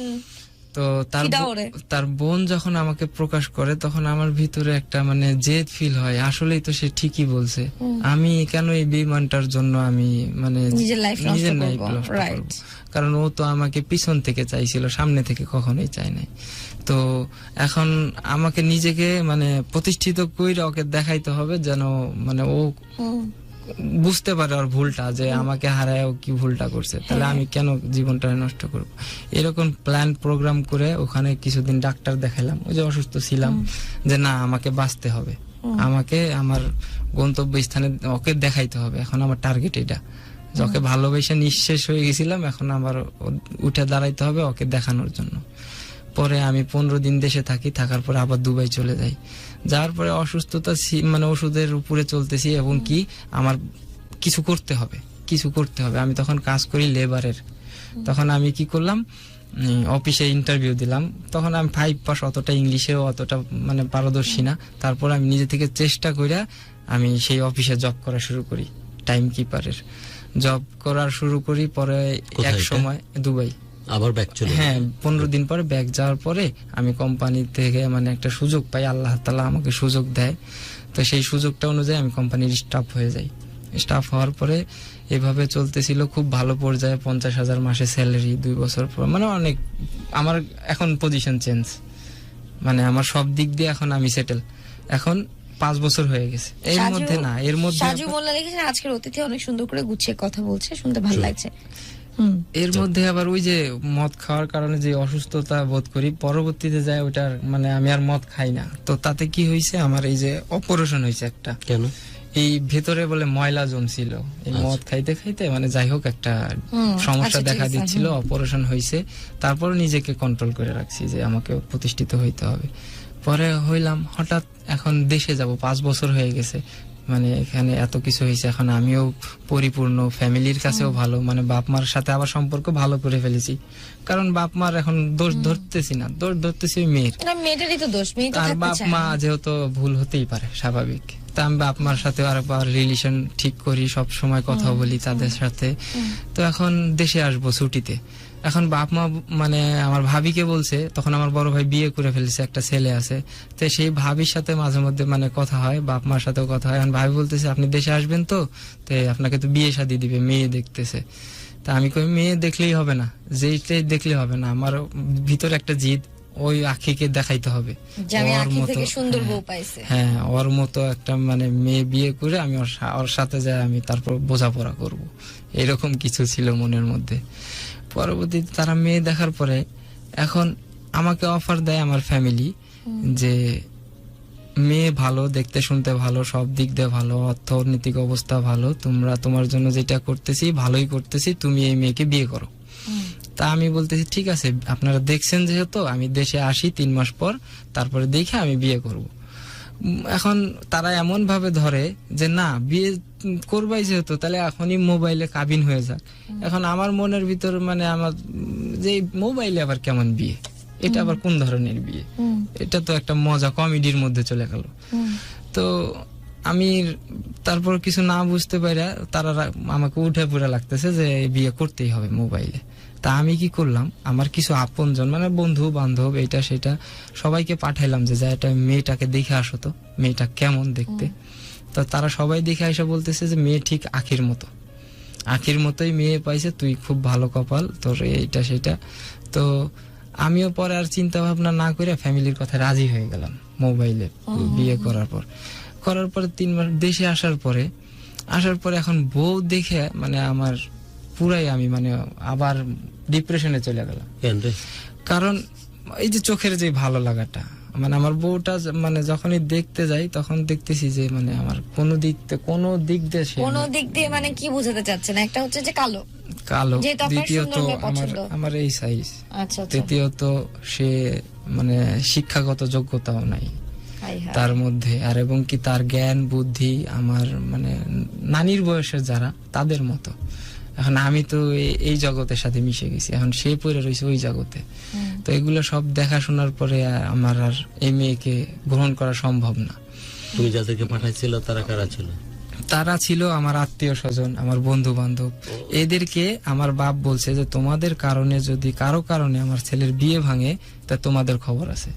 তো আমার তারপর শিখাই দিছে যে এটা বলবা, তারা আমার কাছে সেটাই বলছে। কেন বলে তোমার কি মনে হয় এটা করছে কিসের জন্য? আমরা 4 ভাই, এখন পরে আবার 1 ভাই হয়েছে, 4 ভাই। এখন 4 ভাইয়ের আমার বাপের যে জায়গা জমিন এগুলাতে 4 ভাই বাড়ি বানাইতে পারবো না। তো আমার বাপের মনে হয় ইচ্ছা ছিল যে তাহলে ছেলে একটা ওখানে সেটেল করে দিই, 1 বাপের 1 মেয়ে, ওই হয়তো বা ঘর জামাই যায় পরে থাকবে, এরকম একটা প্ল্যান পরিকল্পনা করে আমাকে এই কাজটা করাইছে। কিন্তু ওই বউ দেখার পরে আমি তো এই বউর সাথে সংসার করবো না। মানে দেখাটা হয়েছে কিভাবে, সব মানুষের একটা স্বপ্ন, আমারও স্বপ্ন ছিল যে আমি হলো বিয়ে শাদী যদি করি সবাই করবে, সবাই করে, এবং কি তার বাসর ঘর হয়, দ্বিতীয়ত সে বর সেজে যায় বিয়ে করে নিয়ে আসে, অনুষ্ঠান হয়। তো আমি দেশে যাওয়ার পরের দিন আমি যেহেতু সম্পর্ক একটা হইছে, আমি তাদের সাথে একটু দেখা করতে গেছি, অনুষ্ঠান সব পরে হবে, দেখা করতে গেছি যে একটু দেখে আসি, যেহেতু তার একটা ছেলে ছিল আমার মতো, মারা গেছে, তারা আবার রাজি হয়েছে এই কারণে যে আমার মতো বলে তাদের একটা ছেলে ছিল, আচ্ছা, মালদ্বীপ থাকাকালীন মারা গেছে, যার কারণে তারা আমাকে সিলেক্ট করছে যে আমার মেয়ে জামাই বানায় আমাকে নিবে তারা। তো আমি বলছি তাহলে তাদের মনে একটা দুঃখ, একটু যায় দেখা করে আসি। তো দেখা করতে যায় তখনই মেয়ের সাথে দেখা হয়, দেখা হলো পরে এখন আর শ্বশুর যে ছিল সে আমার সাথে ঝগড়া লাগায় দেয়। ঝগড়াটা কেমন, যে আমি বিদেশ থেকে কিন্তু সবকিছুই নিয়ে গেছি দুবাই থেকে, কিন্তু আমার তো বিয়ে এখন হচ্ছে না, আমি তো শুধু গেছি দেখা করতে, মিষ্টি নিয়ে শুধু দেখা করিয়া চলে আসব। এখন তাদের মানে পরিকল্পনা যে আমি যাই বউ উঠাই নিয়ে আসবো, এরকম পরিকল্পনা তারা হয়তো বা, কিন্তু গেছি আমরা, আমার মামা, আমার ভাই, ছোট ছোট, সেগুলো ঠিক আছে। তো যাওয়ার পরে এখন ওই শ্বশুর ঝরগা লাগাই দেয়, পরে রাগ করে চলে আসতে থাকি যে বাড়ি চলে যাব। ওই মেয়ে এসে আমার হাত ধরে যে আমিও যাব, এখন আমি তো নিবই না। পরে আমার মামা যে লাগে আরিফ, সে বলে কি যে যাইতে চাই তো নিয়ে চলো, তো আমি কই একে নিয়ে কি করবো, এর সাথে তো আমি সংসার করব না, আতে এর সাথে সংসারও করা হবে না, কিচ্ছু হবে না, এর সাথে আমার কোনো কানেকশন নেই, তাহলে আমি একে নিয়ে কি করবো, চল নিয়ে যায়, সমাধান তো করতে হবে। এখন এইখানে তো সমাধান হবে না। নিজের কথাটা কে বলতেছে? আমার মামা, আমার মানে ফ্রেন্ড সার্কেল, আমার সমবয়সী। তো আমাদের বাড়িতে নিয়ে আসতে বলতেছে, তো নিয়ে গেলাম। নিয়ে যাওয়ার পরে আমি তো বাড়ি যায় তুমুল ঝগড়া আমার বাবার সাথে, আমার মার সাথে। তখন আমার এই মা সবকিছু খুইলে বলে যে হলো তোমার বাপের কারণে এটা হয়েছে, তোমার চাচার কারণে, আমি কোনো কথা বলতে পারি নাই, তারা এইভাবে তোমার সাথে প্রতারণা করছে, আমি তো এখন রাজি না কোনোভাবেই, এখন আমি এই বউ মেনে নেবো না, এই বউর সাথে আমার সংসার হবে না। তো আমি ঝগড়া করতেছি, হঠাৎ এক চাচাতো ভাই, আমার মাথার মধ্যে এখন প্ল্যান কিভাবে এই বউ ছাড়বো কিভাবে, আমি তো এর সাথে সংসারও করি নাই, এখনো শুই নাই, মানে সোজা কথা, সরি, মানে এখনো কোনো সম্পর্ক হয় নাই এর সাথে, যার কারণে তাহলে আমার আটকানোর তো কোনো রাস্তা নেই, হয়তো কিছু টাকা পয়সা দিয়ে এই বউ ছেড়ে দেবো, এরকম চিন্তা ভাবনা। পরবর্তীতে আমাকে কি করলো, আমার এক সিনিয়র চাচাতো ভাই আমাকে নিয়ে যে আর মানে এই যে মানে ফার্স্ট আবার ওইখানে ওই যে মদ, এইখানে কি হইলো, হ্যাঁ আমাকে নিয়ে যে একটা সিগারেট দিল, মানে অনেক উত্তেজিত আমি পুরাই উন্মাদ, মানে আমার সাথে কি ঘটলো, একবার এক কাহিনী ঘটাইছে এই ফ্যামিলি, আবার আমার সাথে আর এক কাহিনী ঘটাইছিল। পরবর্তীতে আমার ওই চাচাতো ভাই নিয়ে যে একটা সিগারেট দিল, নেখা পাশে ডাইকে নিয়ে, আমি বলতেছি যে না এটা আপনি খাবো না, তুই খাস সিগারেট বিড়ি, আমি জানি খা। তো ঠিক আছে, আমি আর ওই রকম মন্তব্য ছিল না আমার মধ্যে, মাথা ঘুরতেছি, পা ফেলতেছি, মনে হচ্ছে এইখানে আমি ওই মেয়ের সাথে কখনোই আমি মানে বাসর ঘর করব না, ওটা তো ঠিক আছে, টার্গেট এটাই। কিন্তু এটা টানার পরে আমার হুঁশ ছিল না, এইরকম সেম কাহিনী যে মানে এখন আমি নিজে থেকে বোবা হয়ে গেছি, চুপ করে বসে আছি, কোনো কথা নাই আমার মধ্যে। তোমার সাথে কি করলো? আমাকে নিয়ে যায় তারা কোন রকম একটা বাসর ঘর সাজায় ওইটার মধ্যে ঢুকাই দিল, আমি যা মেয়েটা টান দিচ্ছে, তুই চলে আসতেছিস, কারণ তুই তো ব্রেন কাজ করতেছে না, না আমার মাথায় কোনো কাজ করতেছে না, ও কাছে আসতে তুই মিশে যাচ্ছিস, কারণ তোর ব্রেন কাজ করতেছে না। ও যে আমাকে মানে আপন করে নিবে এর কোনো অভিজ্ঞতার মধ্যে নাই, কারণ তো আগের আমলের টাইপের ব্রেন, একসময় মিশে গেলি। হ্যাঁ, আমি যা মানে ওই মাথা ঘুরতেছে, ব্রেন তো কাজ করছে না, শুয়ে পড়লেও তো পাশে শোয়া, হ্যাঁ ওইও পাশে শোয়া, নিজে অজ্ঞানের মতো মিশে গেলি, ভেসে গেলি, কারণ তো পাশে শোয়া। এখনো ভাসি নাই, এখনো সাগরে ভাসি নাই, কিন্তু যে এখন আমি তো শুয়ে আছি, আমার তো এইভাবেই রাত চলে গেছে, হ্যাঁ রাত চলে গেছে। সকালবেলা উঠে এখন আমি ভাবতেছি হায় আল্লাহ আমি কি করলি, এখন আমি কি করলাম, আমার চিন্তা ভাবনা ছিল যেভাবে হোক এটা মীমাংসা করে ভুল হইতে, এখন আমি একটা ওই যে মানে ডিসিশন নিতে ভুল করছি, কি ওই বাইরে থেকে বাপ মা বিয়ে দিয়ে দিয়েছে, যার কারণে আমি ভুলটা করে ফেলেছি। তো এখন আমি হায় আল্লাহ আরেকটা ভুল করে ফেললাম, আমি তো মেয়ের সাথে রাত কাটানো, কারণ তো ব্রেন কাজ করতেছে না, এটার জন্য তো ওই চাস্তো ভাই দায়ী, আমি মনে করি। অফকোর্স দায়ী, কারণ সিগারেট এক জিনিস, আর ওর মধ্যে তুই গাঁজা ঢুকাই দিলি, এবং ওইটা তুই তো খাই অভ্যস্ত না, এটা খাইলে এই যে স্টেপ মানিস, আমি খাইছি তা আমি পয়ে পড়ছি, স্টেপ যখন দেয় তখন মনে হচ্ছে যে পাহাড় থেকে গর্তে পা ফেলতেছে, রাইট? আবার যখন তুই ঘুমায় গেছিস বিছানায়, পাশে তোর বউ, কোনো এই ফিলিংস নাই, কোনো কিছু ফিলিংস নাই তো এরকম হচ্ছে যে গোটা ঘরটা মনে তো তোর কাছে চোখ মিলে বন্ধ যাচ্ছে। করলে মনে হচ্ছে ঘরটা তোর চাপায়, আমি খাইনি বয়ে পড়ছি, এইভাবে চাপায় দিচ্ছে তোর উপরে, তাই না? জি। ঠিক না ঠিক এটা হয়েছিল জি, না, তো? ঠিক। প্রথম এটা খাইছিল তুই, হ্যাঁ। বয়ে পড়ছিলাম, একটি গাছ আর তো খাইনি, ওখানে লিখছিল এরকম যে তুই যখন এটা কোন রাইটার লিখছে? না ঠিক আছে, এগুলা যারা অনুভূতি করছে তারাই পরিমল চন্দ্র। না, আচ্ছা, অনুভূতি করছে মানে কি? আপনি কি বলতে চাচ্ছেন আমি উনি খাইছে? আচ্ছা তাই না, সই, ওই যে- তাই সই, পরিমল চন্দ্রের কথা বলছি। ইটস এ বিখ্যাত রাইটার, এডিশন হচ্ছে 1932, সেটা হচ্ছে মেদিনীপুর ক্যালকাটা থেকে প্রথম ফার্স্ট রিলিজ। তো ও ঘুমাচ্ছি যখন, তখন হচ্ছে গোটা পাহাড় তোর পরে ভেঙে পড়তেছে, রাইট? এবং গোটা ঘর যেন উলট পালট হচ্ছে, রাইট? চোখ বন্ধ করলে তখন তাদেরকে চোখ খুলতেছিস, পাশে কিন্তু বউ। জি ওই সময়টাতে মহিদুল তুই ওর সাথেও কিন্তু একটু ইন্টিমেটেড হয়ে যাচ্ছিস, কারণ ব্রেন যেহেতু কাজ করতেছে না, তুই সেটাই করতে যেটা তোর করতে তখন ভাল লাগে, রাইট? মানে আমি বলছি না যে তুই পুরো দস্তুর হ্যাঁ। এসে গেছিস, কিন্তু সেটাই তুই করতেছিস যেটা তোর করতে ভালো লাগতেছে, রাইট কিনা রং? এটা কিন্তু কন্ট্রোলটা রাখতে পুরোপুরি পারতেছিস না ওই সময়। এর মানে এই না যে এক্সট্রিম লেভেলে চলে গেছিস, কিন্তু যাচ্ছিস তো, যাচ্ছিস কিনা? না এই তখন আমার ঘটনাটা এমন ঘটে যে যাওয়ার পরেই আমি মানে কিছুক্ষণের মধ্যে এরকম ঘটতেছে, ঘুম আসবে না? হ্যাঁ এরকম ঘটতেছে, হঠাৎ আমি মানে ঘুমাই। না না ঘুমাবি না, চোখ বন্ধ করলে তোর ঘুরতেছে, তখন চোখ খুলতেছে ভয়ে পাশেও, তখন কি করলি? ওর সাথে কাব্য করতেছিস, গল্প করতেছিস? না আমি তো আমার থিঙ্কিং এ হারাই গেছি যে এটা আমার সাথে কি ঘটে গেল। এখন যে আমি মানে ওর পাশে যে আমি শুভ না, তাও যা এসে শুয়ে পড়ছি, শুয়েও আমি ভাবতেছি যে আমি কিভাবে এটার সমাধান করব। ওই দিন কাব্য হয় না, এগুলো ওই দিন কাব্য হয় নাই, হ্যাঁ, কিন্তু আমি কাব্য মানে হয়। সমাধান করার চেষ্টা করতেছি, এখান থেকে আমি বের হব কিভাবে। মানে আমার তো এই সঙ্গী আমার এই করতে হয়তোবা- করতে ঘুমাই গেছিস? হ্যাঁ ঘুমাই যে সকালবেলা ঘুমালি। উঠে এখন আমি বলতেছি এটা কি হলো আমার সাথে। আমি তো এই মেয়ের সাথে রাতও কাটাই ফেলছি, এখন তো মানে সমাজও মেনে নিবে না। এখন সমাজও মেনে নিবে না যে আমি একে পছন্দ করি না, চয়েস করি না, আমার এটা বউ চাই না। এটা মহিদুল, বলবে। আবারও রিমাইন্ডার দিচ্ছি, আপনার হাতে কিন্তু খুব বেশি সময় নেই। আমরা কিন্তু মেইন টুইস্টেই আসি নাই, যার জন্য এত ট্যাটু ফ্যাটু এত কিছু আপনি করছেন, এত ব্রোকেন হয়ে আছেন। তারপর আপনার লাইফের আপনার ফ্যামিলি মেম্বারদের Last 10 সাথে minutes. কথা আছে, আর Last কিন্তু 10 খুব minutes. সময় নেই, আপনি শর্ট করে ফেলেন, একদম শর্ট। 10 মিনিট। পরবর্তীতে এইভাবেই মানে তখন আমি আসক্ত হয়ে যাই যে এখন তো আমি এটা সমাধান করতে পারতেছি না, ওইভাবে যে কোনো রকম কাটায় আমি বিদেশে চলে যাব, যাওয়ার পরে ওখান থেকে কাটাবো। পরবর্তীতে আমি বিদেশে যাওয়ার জন্য প্ল্যান প্রোগ্রাম সব ঠিক, আমি শ্বশুর বাড়িতেও যাওয়া আসা করি না। Last 10 minutes. হ্যাঁ পরবর্তীতে শ্বশুর বাড়ি থেকে মানে আমাকে ইনভাইট করে যে তুমি তো চলেই যাবে, একদিন থাকো। আমার বাপ অনেক রিকোয়েস্ট করে, হাত পা ধরে যে যা একদিন, তাদেরও ছেলে নাই যে একটু করা। কিন্তু আমার থিঙ্কিং তো ওইটা, বিদেশে যাওয়ার পরে এই বউ যেভাবে ছেড়ে দিব। তা আমি গেলাম, যাওয়ার পরে ওখান থেকে বেরিয়ে আসার পরে 2 দিন পরে আমি বিদেশে চলে গেলাম। যাওয়ার পরে এখন বিদেশে থাকতে পারি না, এখন আমার শ্বাসকষ্ট হচ্ছে, আমি পাগল হয়ে যাচ্ছি, আমার মানে বিভিন্ন সমস্যা দেখা দিচ্ছে, আমার চোখ দিয়ে পানি বেরে মানে অঝোর ধারায় কান্না।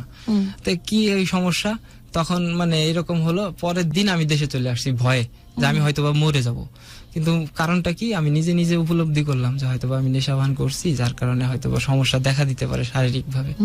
দেশে আসার পরে আবার 15 দিনের ছুটি নিয়ে চলে আসার পরে ট্রিটমেন্ট করলাম। দেশে আসলে এমনি সুস্থ, তাহলে আমি বুঝবো কিভাবে আমি অসুস্থ? পরে আবার দেশে মানে 15 দিন পর আবার দুবাই চলে যাই, কিন্তু আমার last same 8 minutes. Same position থাকার পরে পরবর্তীতে এখন আমার তো আর সহ্য করতে পারতেছি না। বাড়িতে ফোন দেই, ওনাদেরকে ফোন দিয়ে কান্নাকাটি করি, আমাকে বাঁচান, মানে সবাইকে ফোন দিয়ে বলি আমাকে বাঁচান, আমি এখানে থাকলে মরে যাইতেছি, আমার খাওয়া বন্ধ হয়ে গেছে সবকিছু। তো আমার বাপ কোন এক কবিরাজের কাছে যায় খবর দেয় যে আমাকে বলে তাবিজ করা হয়েছে। এটা ওই যে আপনার ওয়াইফের ফ্যামিলি থেকে কি করছে এখন এটা তো আচ্ছা, যে এখন কিসের জন্য তাবিজ করা হয়েছে, যেন তাদের প্রতি একটা মায়া মহব্বত ভালোবাসা যেন আমার আসে তাদের প্রতি, সেটা আমি কি যেন হয়েছে? তাদের সাথে অ্যাডজাস্ট হয়ে যাই। এটা শুধুমাত্র হয় বিদেশে গেলে। আচ্ছা, আমি যখনই বাংলাদেশ থেকে ছাড়ি, কিন্তু বাংলাদেশে পা দেওয়ার সাথে সাথে তাদেরকে ভুলে যাই, মানে তাদেরকে আমার দেখতেও ইচ্ছা হয় না। বুঝতে পারছি। কিন্তু যখনই আমি বাইরে যাই তাদের জন্য আমার মন কাঁদে, আমার মানে সব সময় আমি পাগল দেশে হয়ে আসলে যাই। এটা হয় না। না, পরবর্তীতে সেই দুবাইয়ের আমার সেই এত সুন্দর একটা শৌখিন লাইফ ছিল, খুব সুন্দর আমার একটা জীবন, চাকরি, আমি সেই চাকরিটা একদম ছেড়ে চলে আসা লাগে, কারণ আমার বাঁচতে হবে। তখন আমি চিন্তা ভাবনা করি যে আমাকে বাঁচতে হবে, কিন্তু এবং কি ভাবি যদি এই জীবন ছেড়ে যায়, এই জীবন আর পাবো না, কিন্তু আমি দেশে যাই কি করব? তারা বললে কি যে তোমার ব্যবস্থা আমরা করব, তুমি চলে আসো।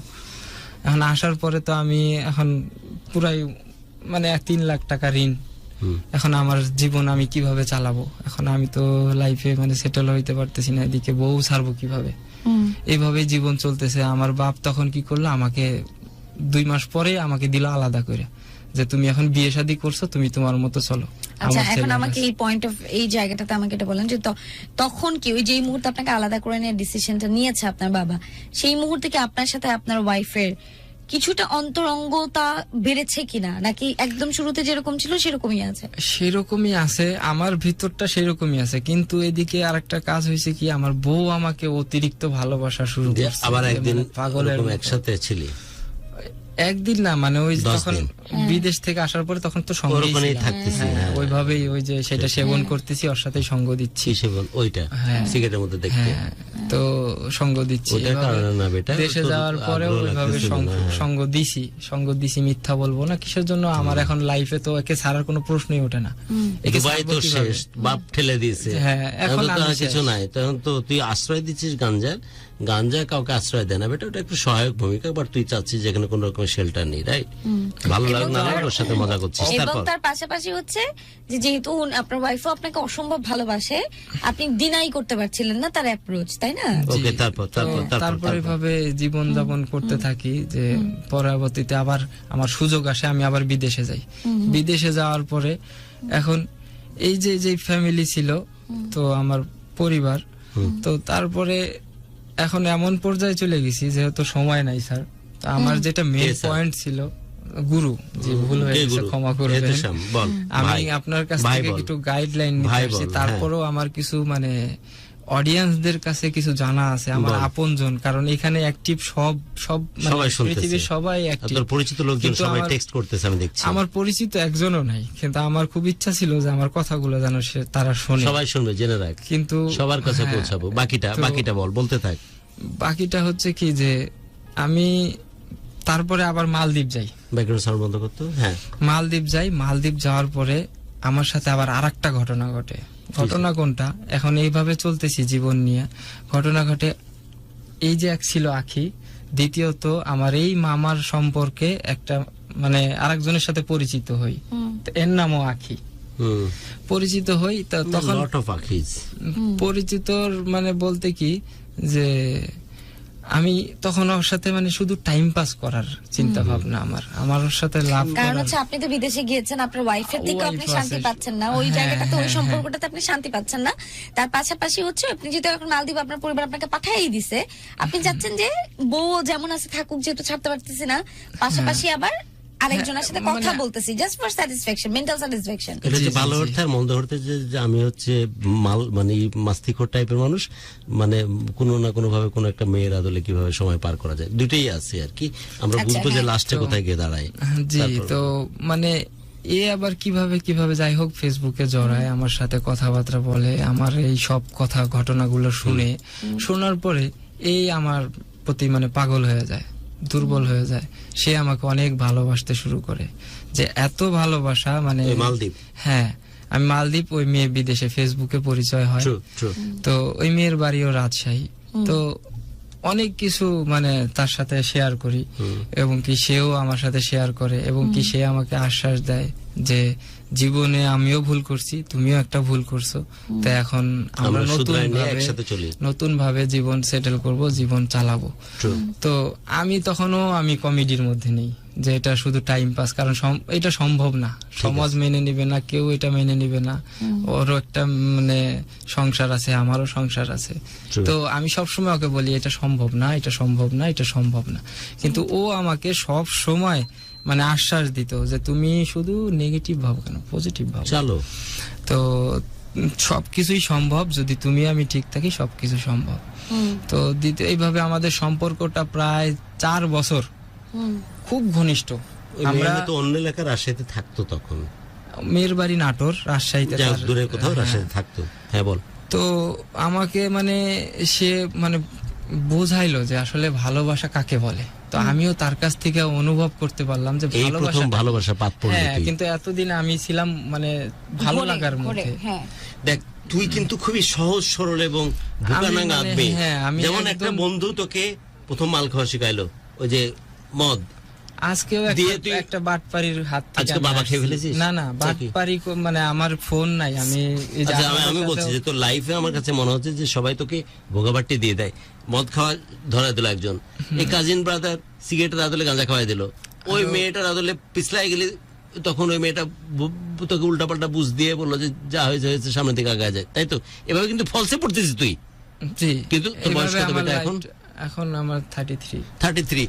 100 হলেও তুই ম্যাচিউর হবি কিনা জানি না, কিন্তু ম্যাচিউর তো হতে হবে কিন্তু নিজে নিজে বুদ্ধি করে, যে এখানে আমার যাইতে হবে কি এখানে যাইতে হবে না। এটা এখনো তোর মধ্যে তৈরি আমি হচ্ছে না, পারছি না, না, পাচ্ছিস আমি না। এখনো এটা হচ্ছে পারছি না। ব্যাপার দ্বিতীয় কথা, যে 33 চলে, 63-তে গিয়ে তুই শুধরাতে পারবি নাকি লোক তোকে এভাবে ভোগাবাটি দিয়ে নেবে, সেটা হচ্ছে ব্যাপার, তাই না? কখনো কোনো মেয়ে তোকে ভুল বুঝায় অন্য পথে নিয়ে যাচ্ছে, কেউ গাঁজা খাওয়াই দিচ্ছে, কেউ মদ খাওয়াই দিচ্ছে, সরকারি মালের মতো হয়ে গেছিস তুই, হ্যাঁ। যে যেমন পারতেছে তোকে সেভাবে ব্যবহার হ্যাঁ, করতেছে। মানে আর গরিবের এদিকে- বউ যেন সকালের ভাবি আসছে আর একবার করে তোর কপালে চুমা দিয়ে চলে যাচ্ছে। তো তুই এরকম সহজ সরল এরকম অ্যাভেলেবল থাকবি নাকি তুই নিজের সিদ্ধান্ত নিজের ব্রেন খাটিয়ে চলতে পারবি? সেটা তো একটা বড় কোশ্চেন এখন। তারপর বল লাস্টে ফাইনালি। মানে ওই আখির প্রসঙ্গটা, তো ওর কাছ থেকে আমি ভালোবাসা শিখি আর কি। এই প্রথম। পরে আমরা ভালোবাসায় মানে মুগ্ধ হয়ে যাই। আগে রাখি তো প্রায়- শিখায়নি সেভাবে। আগে রাখির সাথে ওই যে বললাম ওই রকম তারপরে যে সম্পর্ক মেয়েটা ছিল, সে কিছু পাগলের মতো দিনের। ভালোবাসলো তোর বউ, সেখান থেকে শিখিসনি?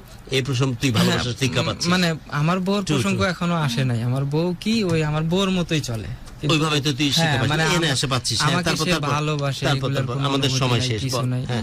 তো তারপরে এর থেকে মানে কিছু ভালোবাসা পাইলাম জীবনে, যে ভালোবাসা কাকে বলে। মানে এখন আমি ভাবতে শুরু দুই করলাম। তিনটে উদাহরণ বলতে বেটা।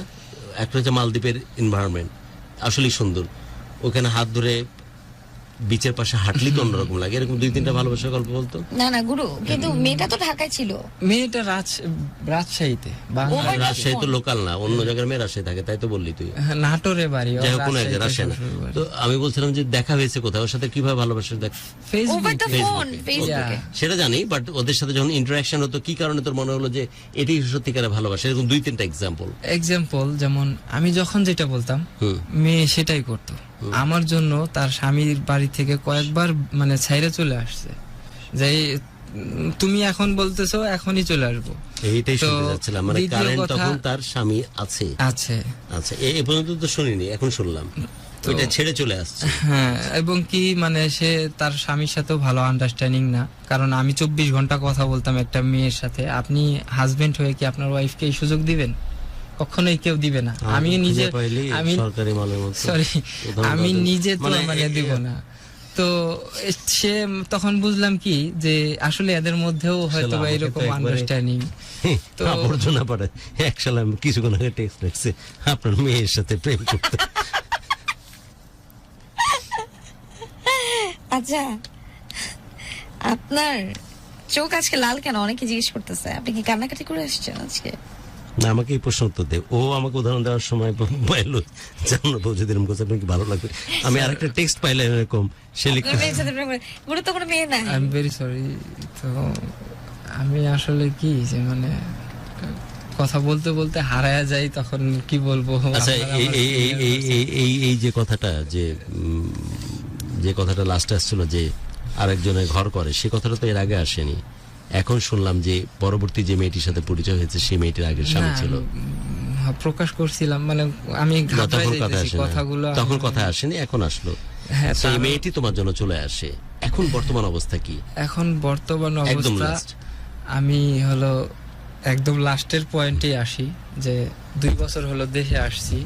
মেয়ের সাথে কথা ছিল, কন্টাক্ট ছিল। কোন আমি মেয়ে? এই আখি এখন পরের সাবজেক্টে গেছি, যে মানে আগে এখন বাবা মা বউ ওয়াইফ সব মানে বাদ দিয়ে আমি নিজে, ওই যে আপনি বললেন না তুই নিজেরটা দেখে একটু শক্ত হয়ে নিজের পায়ে দাঁড়াইতে চাস, নিজে একটু পথ চল, ভালো পথ চল, নেশার জগৎ না ছেড়ে। তো আমিও চাই যে ভালোভাবে বাঁচতে, ভালোভাবে চলতে। তাই আমি সিদ্ধান্ত নেই যে এই মেয়েকে নিয়ে আমি জীবন কাটাবো। তো পরবর্তীতে আমি 6 মাস ওখানে মালদ্বীপে, আমার ভিসা ঠিক ছিল না দেখে করোনার মধ্যে পুলিশে ধরার পরে আমি 6 মাস জেলে থাকি। জেলে থেকে বের হয়ে আসা আগে রাজশাহীতে যাই। বাংলাদেশে আসার পরে আগে রাজশাহীতে যাই, ওর সাথে দেখা করে দেখতেছি যে ও পুরাই চেঞ্জ হয়ে গেছে। পুরো চেঞ্জ হয়ে গেছে কেমন, যে যেই মেয়ে আগে আমাকে ছাড়া কিছু বুঝতো না, এখন সে আমার সাথে দেখা করতে আসতেছে তার স্বামীকে নিয়ে। তার হাজবেন্ড নিয়ে আমার সাথে দেখা করতে আসছে। তো দেখা করতে আসছে, পরবর্তীতে ওকে আমি বুঝায়া বললাম যে বিষয়টা কেমন দাঁড়াচ্ছে, তে কি চাও তুমি? বলতেছে দেখো মহিদুল, তুমি আগে আমরা যা চাইছি আচ্ছা সেটা আমাকে সম্ভব একটা না। কথা বলেন তো, মেয়েটা কি আপনার কাছ থেকে কোনো টাকা পয়সা বা ফাইন্যান্সিয়াল কোনো হেল্প নিয়েছিল? হেল্প মাঝে মধ্যেই নিত, মাঝে মধ্যেও নিত, আর স্বামী নিত, ওই নিত। বর্তমান অবস্থা বলো। দ্বিতীয়ত- ঠিক আছে, ও চেঞ্জ হয়ে গেছে। তারপর হ্যাঁ, change সাকিব হয়ে গেছে। আহমেদ, পরবর্তীতে লাভ ইউ জান, আমি কিছু কিছু টেক্সট পড়ি যাকে আমার নিজেদের মতো মনে হয়, আমার মতো মনে হয়েছে সাকিবকে। ও বলেছে ময়ে ময়ে স্টোরি। তারপর বলবো। পরে আমি মনে করেন এই যে দেশে আসার পর থেকে এখন আমি বলতেছি হায় আল্লাহ, এখন আমি কি করলাম?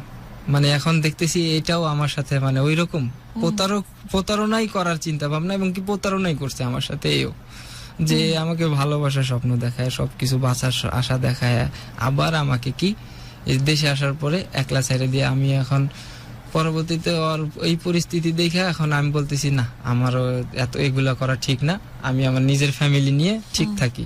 আবার সেকেন্ড টাইম ডিসিশন নিল। হ্যাঁ, যে না, ও আর ফ্যামিলি নিয়ে, সেকেন্ড না, কিন্তু 3 এর বা 4 সাথে- নম্বর ডিসিশন আর কি। এর হ্যাঁ। সাথে আমার এখনো কানেক্টেড। কেমন কি, ও চায় কি যে ও বলে কি যে হ্যাঁ আমি তোমাকে ভালোবাসি, সত্যি ভালোবাসি, আমার জীবনের চাইতে বেশি ভালোবাসি, Okay. কিন্তু এখন আমি তোমার সাথে আমরা এখন একটা সিচুয়েশনে মহিদুল কি করতে চাও এখন? এখন মনে করেন যে ও চাইতেছে যে ও আর সংসারে কোন থাকবে। স্টোরি বাকি আছে আমি বুঝতেছি না, যে ওর তো কিছু দেখতেছো না, কিছু কি বাকি আছে ওর? না, ও আসলে এই যে এখন ফাইনালি কি অবস্থায় আছে? এখন আমার অবস্থা এমন পর্যায়ে দাঁড়াইছে, আমি এরকম প্রতারণার শিকার হইতে হইতে এখন আমি এমন স্টেজে আছি যে আমার এখন মরে গেলেই ভালো লাগে। কারণ মৃত্যু ছাড়া আমার পথ নাই। আমি নিজের ফ্যামিলি নিয়ে বাঁচার চেষ্টা করছি, অটো চালাইছি, বহুত কিছু করছি, কিন্তু তাতে কি পদে পদে পদে পদে মানে কি আমি এই যে আসক্ত জিনিসটা, আমি যে মানে অ্যাডিক্টেড, এটা আমি ছাড়তে পারি নাই। কোনটা কি এখন কি খাস? এখনো আমার মানে ধরেন সব সিগারেটের ধরনের, মধ্যে যেটা- হ্যাঁ সব ধরনের নেশাই বাবা, আমার গাঁজা সাথে সব? জড়িত। কিসের কি কি জন্য? খাস? তো কি কি খাস বল? এই বর্তমানে এখন গাঁজা, আর ঠিক বাবা? আছে, হ্যাঁ। বাবা খাস? বাবা এখন খাই না, কারণ আগে মানে খাচ্ছিলি? হ্যাঁ আমার অর্থনৈতিক টাকাতে অবস্থা কুলাচ্ছে না, পাইলি তো আজই খাবি, তাই তো? এটাই। এটাই, কিন্তু বাবা আমি খাস, জীবন গাঁজা খাস, আর কি খাস? না, আর কিছু খাই না আচ্ছা। আপাতত। আর তে আমি চাই যে মানে আমি যেভাবে জীবন যাপন করতেছি, আমিও তো মানুষ, এরকম বাঁচার কোনো মানেই হয় না। কিন্তু আমি এই যে কিছু ভুলের কারণে আজকে আমার পাশ থেকে এই যে আমি নেশায় জড়ায় না, পরে আমার ফ্যামিলি আমাকে ফেলে দেয়, ধরেন আমার আত্মীয় স্বজন আমাকে ফেলে দেয়, এখন আমি বর্তমানে রাস্তায় রাস্তায় কাটাচ্ছি। তো মানে আমি ঘটনাগুলো আসলে এখন বলতে আপনার ওয়াইফ পারলাম না। কোথায়? আপনার ওয়াইফ তার বাপের বাড়ি, এ তো প্রথম থেকেই তার বাপের বাড়ি। আচ্ছা আর আমি কিভাবে জীবন যাপন করতেছি আজকে 12 বছর ধরে, এই যে এইরকম। আচ্ছা, ইন দ্য মিন টাইম কিন্তু লিসনাররা হয়তো জানেন আপনার কিন্তু দুটো বাচ্চাও আছে। জি, In the আমার meantime দুইটা, আপনার দুটো হ্যাঁ, বাচ্চা আছে। এই বাচ্চাদের বয়স?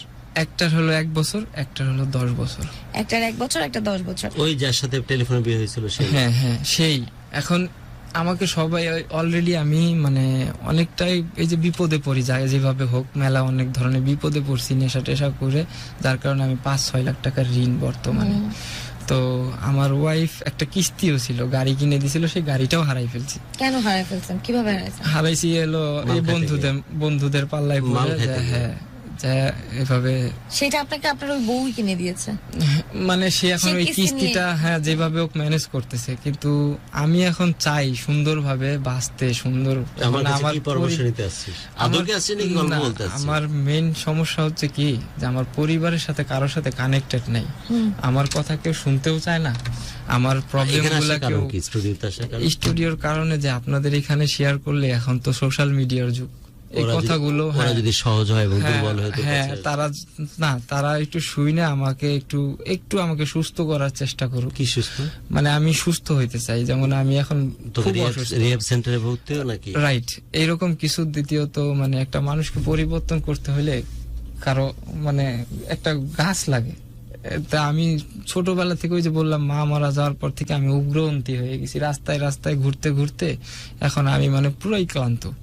এখন আমি চাই যে মানে আমার আপনজন কেউ একটু আমাকে সাহায্য করুক, যেন আমি বাঁচতে পারি। আমার 2টা সন্তান আছে, তাদের মুখে 2টা যেন খাবার তুলে দিতে পারি। কারণ আমার পজিশন এমন, আমি একটা কাজও করতেছি, খুব কষ্ট, টেইলারের কাজ করতেছি এই নিউ মার্কেটে, কিন্তু এখানে সিস্টেম টাকা দেয় বছরে। আচ্ছা, অনুষ্ঠান শেষ করছে, বিদায় নিচ্ছি। তো আমার একটা অনুরোধ থাকবে আপনাদের কাছে, যে আমার আপনজন যারা আছেন, যারা দেখবেন, তারা পারলে আমাকে ক্ষমা করে দিয়েন। কারণ আমি আসলে একটা নষ্ট ছেলে, নষ্ট মানুষ, যার কারণে আমি আপনাদের সমাজে টিকে থাকতে পারি নাই। এখন আমি কি করব এটাও আমার ধারণায় নাই, কোথায় যাব, কি করব। অনুষ্ঠান শেষ করছি, সবার জন্য অনেক অনেক দোয়া এবং অনেক অনেক ধন্যবাদ প্রার্থনা। আজকের যে গেস্ট মহিদুল, তার জন্য নতুন করে আর কিছু বলার নাই, কারণ সে অসম্ভব রকমের কপাল পোড়া এই কারণে যে যেই ভালো লাগা বা ভালোবাসার আদলে যে মানুষটি তার কাছে আসছিল, সেই মানুষটিকে শুধুমাত্র লুকের কথা চিন্তা করে, শুধুমাত্র তার বাহ্যিক গড়নের কথা চিন্তা করে পায়ে ঠেলেছে। এবং দিস ইজ সো আনফরচুনেট। আল্লাহ রাব্বুল আলামিন হয়তো তার প্রশ্নে সত্যি ব্লেসড হয়েছিলেন যে এই এই এই লুকের আদলে, মানে তার কাছে সবচেয়ে পবিত্রতম, আল্লাহ রাব্বুল আলামিনের পক্ষ থেকে পবিত্রতম গিফট তার কাছে পাঠিয়েছিল। সো ও হচ্ছে কপাল পোড়া, যে কারণে হয়তো সেই মেয়েটিকে পায়ে ঠেলেছে। এবং দেখেন এই পৃথিবীর কি পরিমাণ অসম্ভব রকমের দুবিধা, যে এত কিছুর পরেও এই মেয়েটি কিন্তু তার দেওয়া যে কষ্ট, তার দেওয়া যে দুঃখ, সেটিকে ক্যারি ফরওয়ার্ড করতেছে আজকের তারিখ পর্যন্ত। এবং দিস ইজ সো আনফরচুনেট। ওকে প্রতি মুহূর্তেও কিছু বলেছে আর কিছু বলেনি, বাট আমি পরিষ্কারভাবে বুঝি এই ছেলেটিকে পেট্রোনাইজ করার জন্য, এই ছেলেটিকে দাঁড় করিয়ে দেওয়ার জন্য শুধুমাত্র কিস্তিতে তার গাড়ি কিনে দেয়নি, বিভিন্ন রকমের অ্যাক্টিভিটি প্রতি মুহূর্তে তার বাপের মায়ের চুপ বেটা লাভগুলো কি বাল ছিড়তে হয়েছে নি। Sorry sir.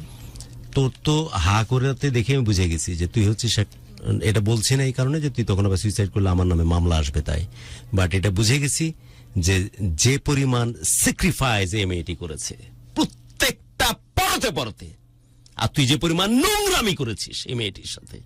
ও দেখতে ভালো না, ওই কোন আয়ামে জাহেলিয়ার যুগের ওই আখির মতো দেখতে না, ওর মতো কথা বলতে পারে না, ওর মতো অমক না, সেজন্য যে পরিমাণ অপদস্থ করেছিস সবকিছুকে পেছনে ফেলে এই মেয়েটি যে পরিমাণ তোর প্রশ্নে শ্রদ্ধাবোধ, ভালোবাসা, মহব্বত আর যে পরিমাণ স্যাক্রিফাইস করেছে, ওর বাপ আর মায়ের হাত পা ধরে তোর জন্য প্রতি মুহূর্তে টাকার যোগান দিয়ে গেছে, প্রতি মুহূর্তে। ঠিক না বেঠিক? ঠিক। জোরে বল। জি ঠিক। প্রতি মুহূর্তে টাকার যোগান দিয়েছে।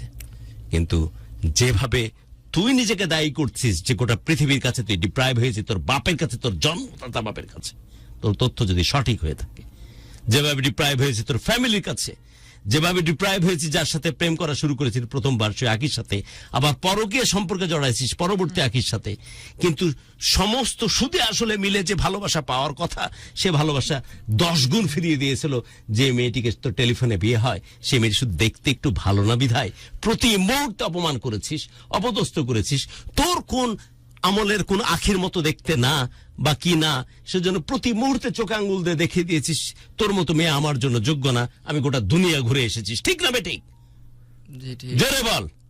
জি ঠিক। প্রতি মুহূর্তে মেয়েকে বুঝাইছস যে আমার মতো মেয়েকে তুই ডিজার্ভ করিস না, তোর মতো কালো বাইটটা মেয়ে আমার জন্য যোগ্য না।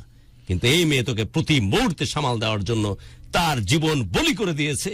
তার স্বামী তাকে পাগলের মতো ভালোবাসার জন্য তার বাপের মায়ের আত্মীয় স্বজনের হাত পা ধরে ধরে টাকা নিয়ে এসে তোকে দিয়েছে। ঠিক না বেটি? জি ঠিক। সেটা দিয়ে তুই মাস্তি করেছিস, সেটা দিয়ে আয়েশি করেছিস, সেটা দিয়ে যা ইচ্ছা তাই করেছিস। ঠিক না বেটি? জি ঠিক না। এটা কোনটা ঠিক না? আমার সেই ওয়াইফ এখনো আমার সাথে আছে, আন্ডারস্ট্যান্ড, বাট সেটা নিয়ে আয়েশ করেছিস না করিসনি?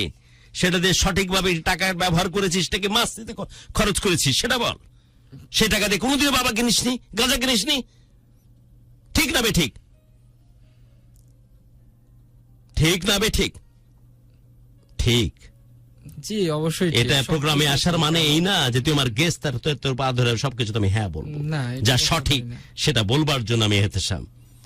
এটা তো সিগনেচার নিয়ে নিস, কিন্তু ওই কোন কারণ উল্টা পাল্টা হয়ে গেলে আমার নামে যেন কোনো মামলা না আসে।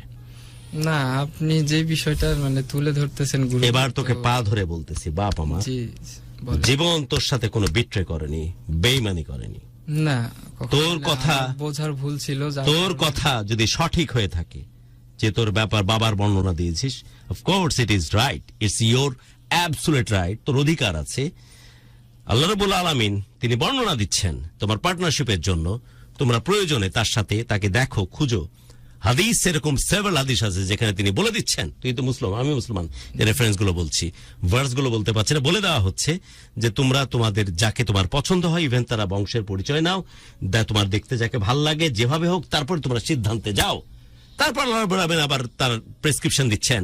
তোমার স্বামী যদি জালিম হয়, নপুংসক হয়, অত্যাচারিত হয়, তাহলে যেভাবে তোমরা ভালোবেসে একসাথে হয়েছিলে ঠিক সেভাবেই তোমরা আলাদা হয়ে যাও।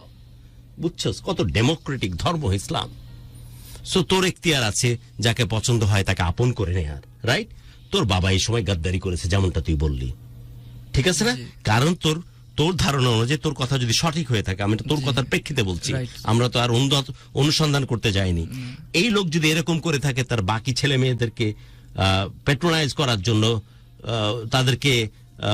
তাদেরও ভাগ্য করার জন্য তোকে যদি ব্যবহার করে থাকে, যে এর ব্যবস্থা এভাবে করে দিলাম, বাকিদেরকে আমি এভাবে ব্যবহার করব, তাই যদি করে থাকে, তাহলে এরকম বাবা, এরকম ঔরস সত্যিকার অর্থে কারোর জন্য কাম্য না। তোর কথার প্রেক্ষিতে বলছি, আমার কাছে তো এই তথ্য নয়। যদি তথ্য সঠিক হয়ে থাকে তাহলে বিষয়টা কিন্তু এরকমই। আমি কি বুঝতে পারছি? এই প্রতারণা সত্যকার প্রতারণা। এই প্রতারণার জন্য আমি বলছি না যে তাকে এই জিনিসটা ক্ষমা করা যেতে পারে। আগের মেয়ে যে ঘটনাটা, সেটাও প্রতারণার শামিল। পরবর্তীটা পরকীয়া, নোংরা, পাপ, এই গালি চলে আসতেছে, আমাকে মাফ করে দে। তো তুই তো একটা ফটকাবাজ টাইপের কাহিনী করে ফেললি এখানে। এই কারণেই তো আমাকে সবাই এখন পাগল আর অমানুষ বলে। পাগল না তো তুই, নোংরা বলে, এটা মাস্তিখোর বলে।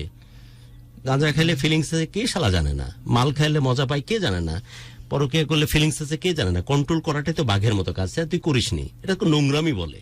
পাগল কোথায়, মাস্তিখোর তুই, নোংরামি। ক্লিয়ার না? ক্লিয়ার না? এখন সমাধান কোথায়? তাই তো সমাধান একটাই, চলে যাও ওই কালো মেয়েটার কাছে। কিন্তু যেতে পারতেছি না, পা ধরে পড়ে থাকস। তোর 14 পুরুষের কপাল যে তোর বাপ পর করেছে। তোর কথা অনুযায়ী বলতেছে, যে ব্যাখ্যা তুই দিয়েছিস তোর বাপের, তোর কথা অনুযায়ী বলতে সবাই পর করেছে, সবাই নোংরামি করেছে।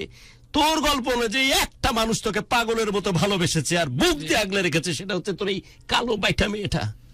পা ধরে পড়ে থাক, তোর জীবন শুধরা যাবে। বিদায় নিচ্ছে আজ, সবার জন্য দোয়া। আর আমাকে কথা দিয়ে যা, আর যাই করিস আত্মহত্যা করিস, আমি মরে যাবো। আমার একটা বউ বাচ্চা আছে, মরে যাবো। আমার জন্য এরকম করিস না। আমার বাচ্চা দুইটার জন্য আমি বাঁচতে চাই। আমাকে কথা দিয়ে গেলি যে অ্যাটলিস্ট তুই জান দিয়ে দিবি না, তাহলে তোমাকে কালকে পুলিশে নিয়ে যাবে, যে উল্টা পাল্টা বকতেছিল এই জন্য জান দিয়ে দিয়েছে। তুই ফোন কর আমাকে বাঁচার জন্য। আমার জন্য কি জান দিবি এরকম কোন কল্পনা? না না না, হ্যাঁ না, আমার জন্য জান দিবি না তো? আর তুই বাঁচার চেষ্টা করবি? জি জি। আমি বাঁচার জন্য এটা ক্লিয়ার করে নিলাম, আমাকে তো বাঁচতে হয় দিন শেষে। কিন্তু এটাই বললাম, তোর গল্পের অনুরোধ, গল্পের প্রেক্ষিতে, তোর কপালে, তোর জীবনে মা মরা ছেলেটাকে সাপোর্ট দেওয়ার জন্য আল্লাহ রাব্বুল আলামিন কিন্তু তিনি তার মতো করে প্ল্যান করেন। তিনিও তার মতো করে প্ল্যান করেন, স্বপ্ন দেখেন। জীবনে তো কম দেখলেন না জীবনকে। দুবাই, মালদ্বীপ, পরকীয়া, অমুক সমুক কিছুকে বাদ রাখছস, তামা করে ফেলছস, সব নেশা মেশা করে সব শেষ। তুই সত্যি ফিরতে চাস? বাঁচতে চাই। সত্যি ফিরতে চাস? কালো বেটা মেয়েটার কাছে যা, গোটা দুনিয়া তোর কাছে। পা ধরে পড়ে যা, বিশ্বাস কর, গ্যারান্টি দিয়ে বলতেছি।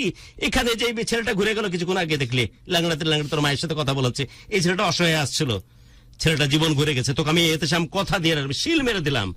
এই কালো বেটে মেয়ে যে কথা বলতেছিস, ওর পা ধরে পড়ে থাক, তোর জীবন ঘুরে যাবে। বছর খানেক পরে তুই হাসতে হাসতে আমার কাছে এসে বলবি যে আপনি আসলেই শালা গুরু, আপনাকে চুতিয়া ভাবছিলাম, আপনি আসলেই গুরু। ওই কালো মেয়েটার কাছে আমার জীবন বদলে গেছে। তুই এই কথাটা বলি, পারবি না? পারবি না? বিদায় নিচ্ছে আজ। সবার জন্য অনেক ভালোবাসা, প্রত্যেকটি প্রাণ ভরে উঠুক ভালো লাগা নিয়ে, আর প্রত্যেকটি জীবন শাসিত হোক শুধুই ভালোবাসা দিয়ে। ডিয়ার লিসনার্স, আপনারা শুনছিলেন ভালোবাসার বাংলাদেশ। শান্ত আছি আপনার সাথে, এবং গুরু ছিলেন। আমার মনে হয় যে আমরা অনুষ্ঠানের একেবারেই শেষের দিকে আছি এবং বিদায় নিতে হবে। তবে ওই মহিদুলকে যেটা গুরু বললো, আসলে মহিদুল, আমার মনে হয় যে আপনার আসলেই গুরুর কথায় মানা উচিত। এবং কখনো কখনো আমরা আসলে সামনে থেকে আমাদের ভালোটা দেখতে পাই না, কিন্তু ভালো আসলে ওখানেই নিহিত আছে। অনেকগুলো টেক্সট আছে যেগুলো আমি পড়তে পারিনি, যেমন তুসরাত মিনহা, থ্যাংক ইউ সো মাচ আমাকে টেক্সট করবার জন্য। অনেক অনেক ধন্যবাদ আপনাকে, অনেক ভালোবাসা আপনার জন্য। গুরু আপনাকে অনেক বেশি মিস করি, দোয়া করবেন আমার জন্য, আমি এখন অসুস্থ আছি কিছুটা। শফিকুল জানিয়েছেন গুরু বাইরে বসেও শুনছেন আমাদের শো, কোনো সমস্যা নেই, গুরু শুনছেন। আরিফ লিখেছেন সবাই ফ্রেন্ড রিকোয়েস্ট দাও। ওমা, এ কি অবস্থা, এখানে বসে কি সব ফ্রেন্ড রিকোয়েস্টের ধান্দা। একটা কমেন্ট এতবার কেউ করে? হ্যাঁ, অনেকেই করে। তার উপরে দেখতে পাচ্ছি যে, এবং সাইমুর জুনায়েদ লিখেছেন, আপু খুব মন ভোরে শুনছি। আচ্ছা, থ্যাংক ইউ। ইকবাল আহমেদ লিখেছেন, আপু আপনার জন্য অনেক দোয়া করি, ভালো থাকবেন। থ্যাংক ইউ ইকবাল, আপনার জন্য অনেক অনেক ভালোবাসা। মুস্তফা শায়েক লিখেছেন, সঠিক সময়ে কথা শুনেনি গুরু, এখন ভালো হলে বুঝতে পারবে। সেটাই আসলে মানুষের। আজকের অতিথির জন্য অনেক অনেক দোয়া থাকলো। সবকিছু ঠিক হয়ে যাবে ভাই, মনটা শান্ত করেন। সিঙ্গেল, আচ্ছা রুমান লিখছেন, আপু এই প্রথম আপনাকে ফেসবুক পেজে লাইভ দেখছি, থ্যাংক ইউ সো মাচ।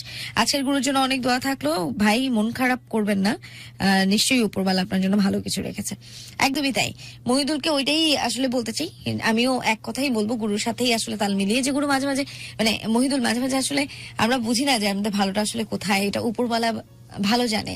হ্যাঁ, এই যে আমরা বলি না, এই কথাটা সবসময় বলি আমরা, যে ইস আমার এটা কেন হলো না, ইস ওইটা কেন হলো না। এই যে আপনি যেটাকে এখনো বলছেন, আপনার কাছে মনে হচ্ছে যে এটা আসলে এক ধরনের বিট্রে করেছে আপনার ফ্যামিলি, কিন্তু হয়তো এখানেই আপনার ভালোটা নিহিত আছে, হয়তো এখানেই আপনার মানে মঙ্গল আছে, যেটা উপরওয়ালা চাইছে, যেটা আপনি দেখতে পাচ্ছেন না। আপনার কাছে মনে হচ্ছে যে এটা বিট্রে করেছে, বিট্রে আপনার সাথে অবশ্যই হয়েছে, আপনার পরিবার অবশ্যই আপনার সাথে বিট্রে করেছে, ধোকা দিয়েছে, কিন্তু আমার কাছে মনে হয় যেহেতু এটা উপরওয়ালা প্রদত্ত, যেহেতু উপরওয়ালাই এই কাজটা করেছে। এবং দেখেন, যে মানুষটার সাথে আপনার বিয়ের রাতে, মানে যেদিন আপনি প্রথম দেখলেন সেদিন রাতেই আপনার ডিসিশন নেওয়া যে আপনি মানুষটার সাথে সংসার করবেন না, সেই ঘরেই সেই ঔরসেই কিভাবে দুটো সন্তান জন্ম নেয়। 12 বছর চলতেছে, আপনারা 12 বছর একই সাথে আছেন, তো এটা তো অবশ্যই উপরওয়ালার একটা ব্লেসিং, রাইট? তো আমার কাছে মনে হয় যে কখনো কখনো আমরা বলি না যে এটা মুরব্বীরা আসলে বলে যে যখন আসলে কেউ নতুন আসে অতিথি হয়ে আমাদের ঘরে, সে আসলে উপরওয়ালা প্রদত্ত তার লাক, তার ভাগ্য, তার রিজিক সে আসলে নিয়ে আসে। তো এবং একজনের রিজিকে অন্য আরেকজনের রিজিক হয়ে যায়। এটা আমি বলবো, এটা আমার একটা অনুরোধ আপনার কাছে, কারণ আপনি যে মেয়েটার কথা বললেন, সেই মেয়েটাও একটা মেয়ে, আমিও একটা মেয়ে, এবং আপনি বারবারই বলছিলেন যে মেয়েটার আসলে হাইট কম, আমার নিজেরও হাইট কম। এটা নিয়ে আমি একটা সময় অনেক শঙ্কায় থাকতাম, ভয়ে থাকতাম, কিন্তু এটা আসলে শঙ্কা কিংবা ভয়ের কাজ না। তো উনি যখন বারবারই বলছিলেন, তখন বারবারই কিন্তু এই পয়েন্টটা আমার দিকে আসছে, যে কেউ যদি এই কথাটা আমাকে বলে, আমি আসলে কিভাবে নেব, এই কথাটা যদি কেউ আমাকে বলে, আমি কি আদৌ এটা টলারেট করবো কিনা। তো দিন শেষে না আসলে যেটা ম্যাটার করে সেটা হচ্ছে সুন্দর একটা মন আপনার ওই যে ওই মনটা থাকাটা ইম্পর্টেন্ট। আপনি তো আপনার ওয়াইফের তুলনায় অনেক বেটার, অ্যাকর্ডিং টু ইউ, আপনার মতে আপনি আপনার ওয়াইফের তুলনায় অনেক বেটার, কিন্তু দেখেন আপনার বউকে ভালোবাসার মতো একটা মন আপনার নেই। আপনার ওয়াইফ হয়তো দেখতে অসুন্দর, কালো, বেটে, কিন্তু তার কত সুন্দর একটা মন আছে, যে মানুষটা প্রতিনিয়ত তাকে অবহেলা অবজ্ঞা করে যাচ্ছে, সেই মানুষটাকেও সে অকপটে ভালোবাসা দিচ্ছে, ভালোবেসে যাচ্ছে। তো এটা একটা দারুণ বিষয়। আসলে আমার তো স্যালিউট জানাতে ইচ্ছে করছে ওই মেয়েটাকে, যে কত দারুণ এবং সুন্দর। আমার মনে হয় পৃথিবীর সবচেয়ে সুন্দর মন নিয়ে সেই মেয়েটা জন্ম নিয়েছে। আমি জানি না কোনোদিন আদৌ সে শুনতে পারবে কিনা, যদি শুনে থাকে আপনার জন্য আমার অফুরন্ত ভালোবাসা। কোনো একদিন ইনশাল্লাহ আমাদের দেখা হবে, যদি বেঁচে থাকে। আর মহিদুলের জন্য অবশ্যই শুভকামনা। আজকের মতো মহিদুল, আপনাকে বলতে চাইবো, জীবনটাকে একটু ঘুরে দাঁড়ানোর চেষ্টা করেন। হয়তো এখন অনেক খারাপ একটা সময় আপনার যাচ্ছে, অনেক গল্প হয়তো আপনার কাছ থেকে শুনতে পারেনি সময় স্বল্পতার কারণে, কিন্তু জীবন আসলে ঘুরে যাবে, জীবন একবার ঘুরে দাঁড়াবে। কিন্তু এটার জন্য না একজন, ওই যে আপনি বললেন না, একজন মানুষের আসলে সাপোর্ট দরকার। সেই মানুষটাই হচ্ছে আপনার ওয়াইফ, আপনার বাচ্চার মা। এই দারুণ পরিচয়ের চাইতে বড় পরিচয় আসলে কিছু হতে পারে না। এটাই আসলে আপনার বাচ্চার মা, আপনার ওয়াইফ, যে আসলে এখনো পর্যন্ত আপনার হাত ধরে আছে। অনেকেই নাই, এই আখি, কোনো খবর নাই, দুটো আখি আপনার জীবনে এসছে চলে গেছে, কোনো মানুষের খবর নাই। একটা মানুষ আপনার সাথে ছিল, আপনার পাশে ছিল, আপনাকে ধরে রাখার চেষ্টা করেছে প্রতিবার। সেই মানুষের কাছেই ফেরত যান। আমার মনে হয় আপনি মানুষটার কাছে ফেরত গেলে, গুরু যেটা বললো না, আপনার জীবন ঘুরে যাবে। জীবন আসলেই ঘুরে যাবে, সময় লাগে না, আমরা বুঝতে পারি না যে এই কারণেই আসলে আমাদের জীবনটা ঘুরে গেছে। আশা করি আপনার জীবন ঘুরে দাঁড়াবে একটা সময়, আপনি আসবেন। আজকে যেমন আবির এসে বললো যে তার জীবনটা ঘুরে গেছে, তিনি অনেক ভালো আছেন, তার বউকে নিয়ে, তার ওয়াইফকে নিয়ে, তার ফ্যামিলিকে নিয়ে। একটা সময় আমরাও আপনাকে আবার আমন্ত্রণ জানাবো আমাদের এই প্ল্যাটফর্মে, যে আপনি অনেক ভালো আছেন। সেই সময় হয়তো সেই মহিষী নারীর দেখা পাবো আমরা, ইনশাআল্লাহ। আজকের মতো আমি শান্তু সাইন অফ করতে চাই ফ্রম দ্য শো ভালোবাসার বাংলাদেশ। আমাদের ভালোবাসার বাংলাদেশটা এমনই, হাসি, কান্না, ঠাট্টা, কখনো অনেক বেশি মন খারাপ, অনেক অভিমান, অনেক অনুযোগ, এসব নিয়েই আসলে আমাদের এই ভালোবাসার বাংলাদেশ। অনেক ধন্যবাদ যারা শুরু থেকে এই পর্যন্ত আমাদের সাথে ছিলেন, ভালোবাসায় আগলে রেখেছেন আমাদেরকে, আর সবসময় থাকবেন এমনটা প্রার্থনা করছি। আজকের মতো আমি শান্ত বিদায় নিচ্ছি। সবাইকে শুভরাত্রি।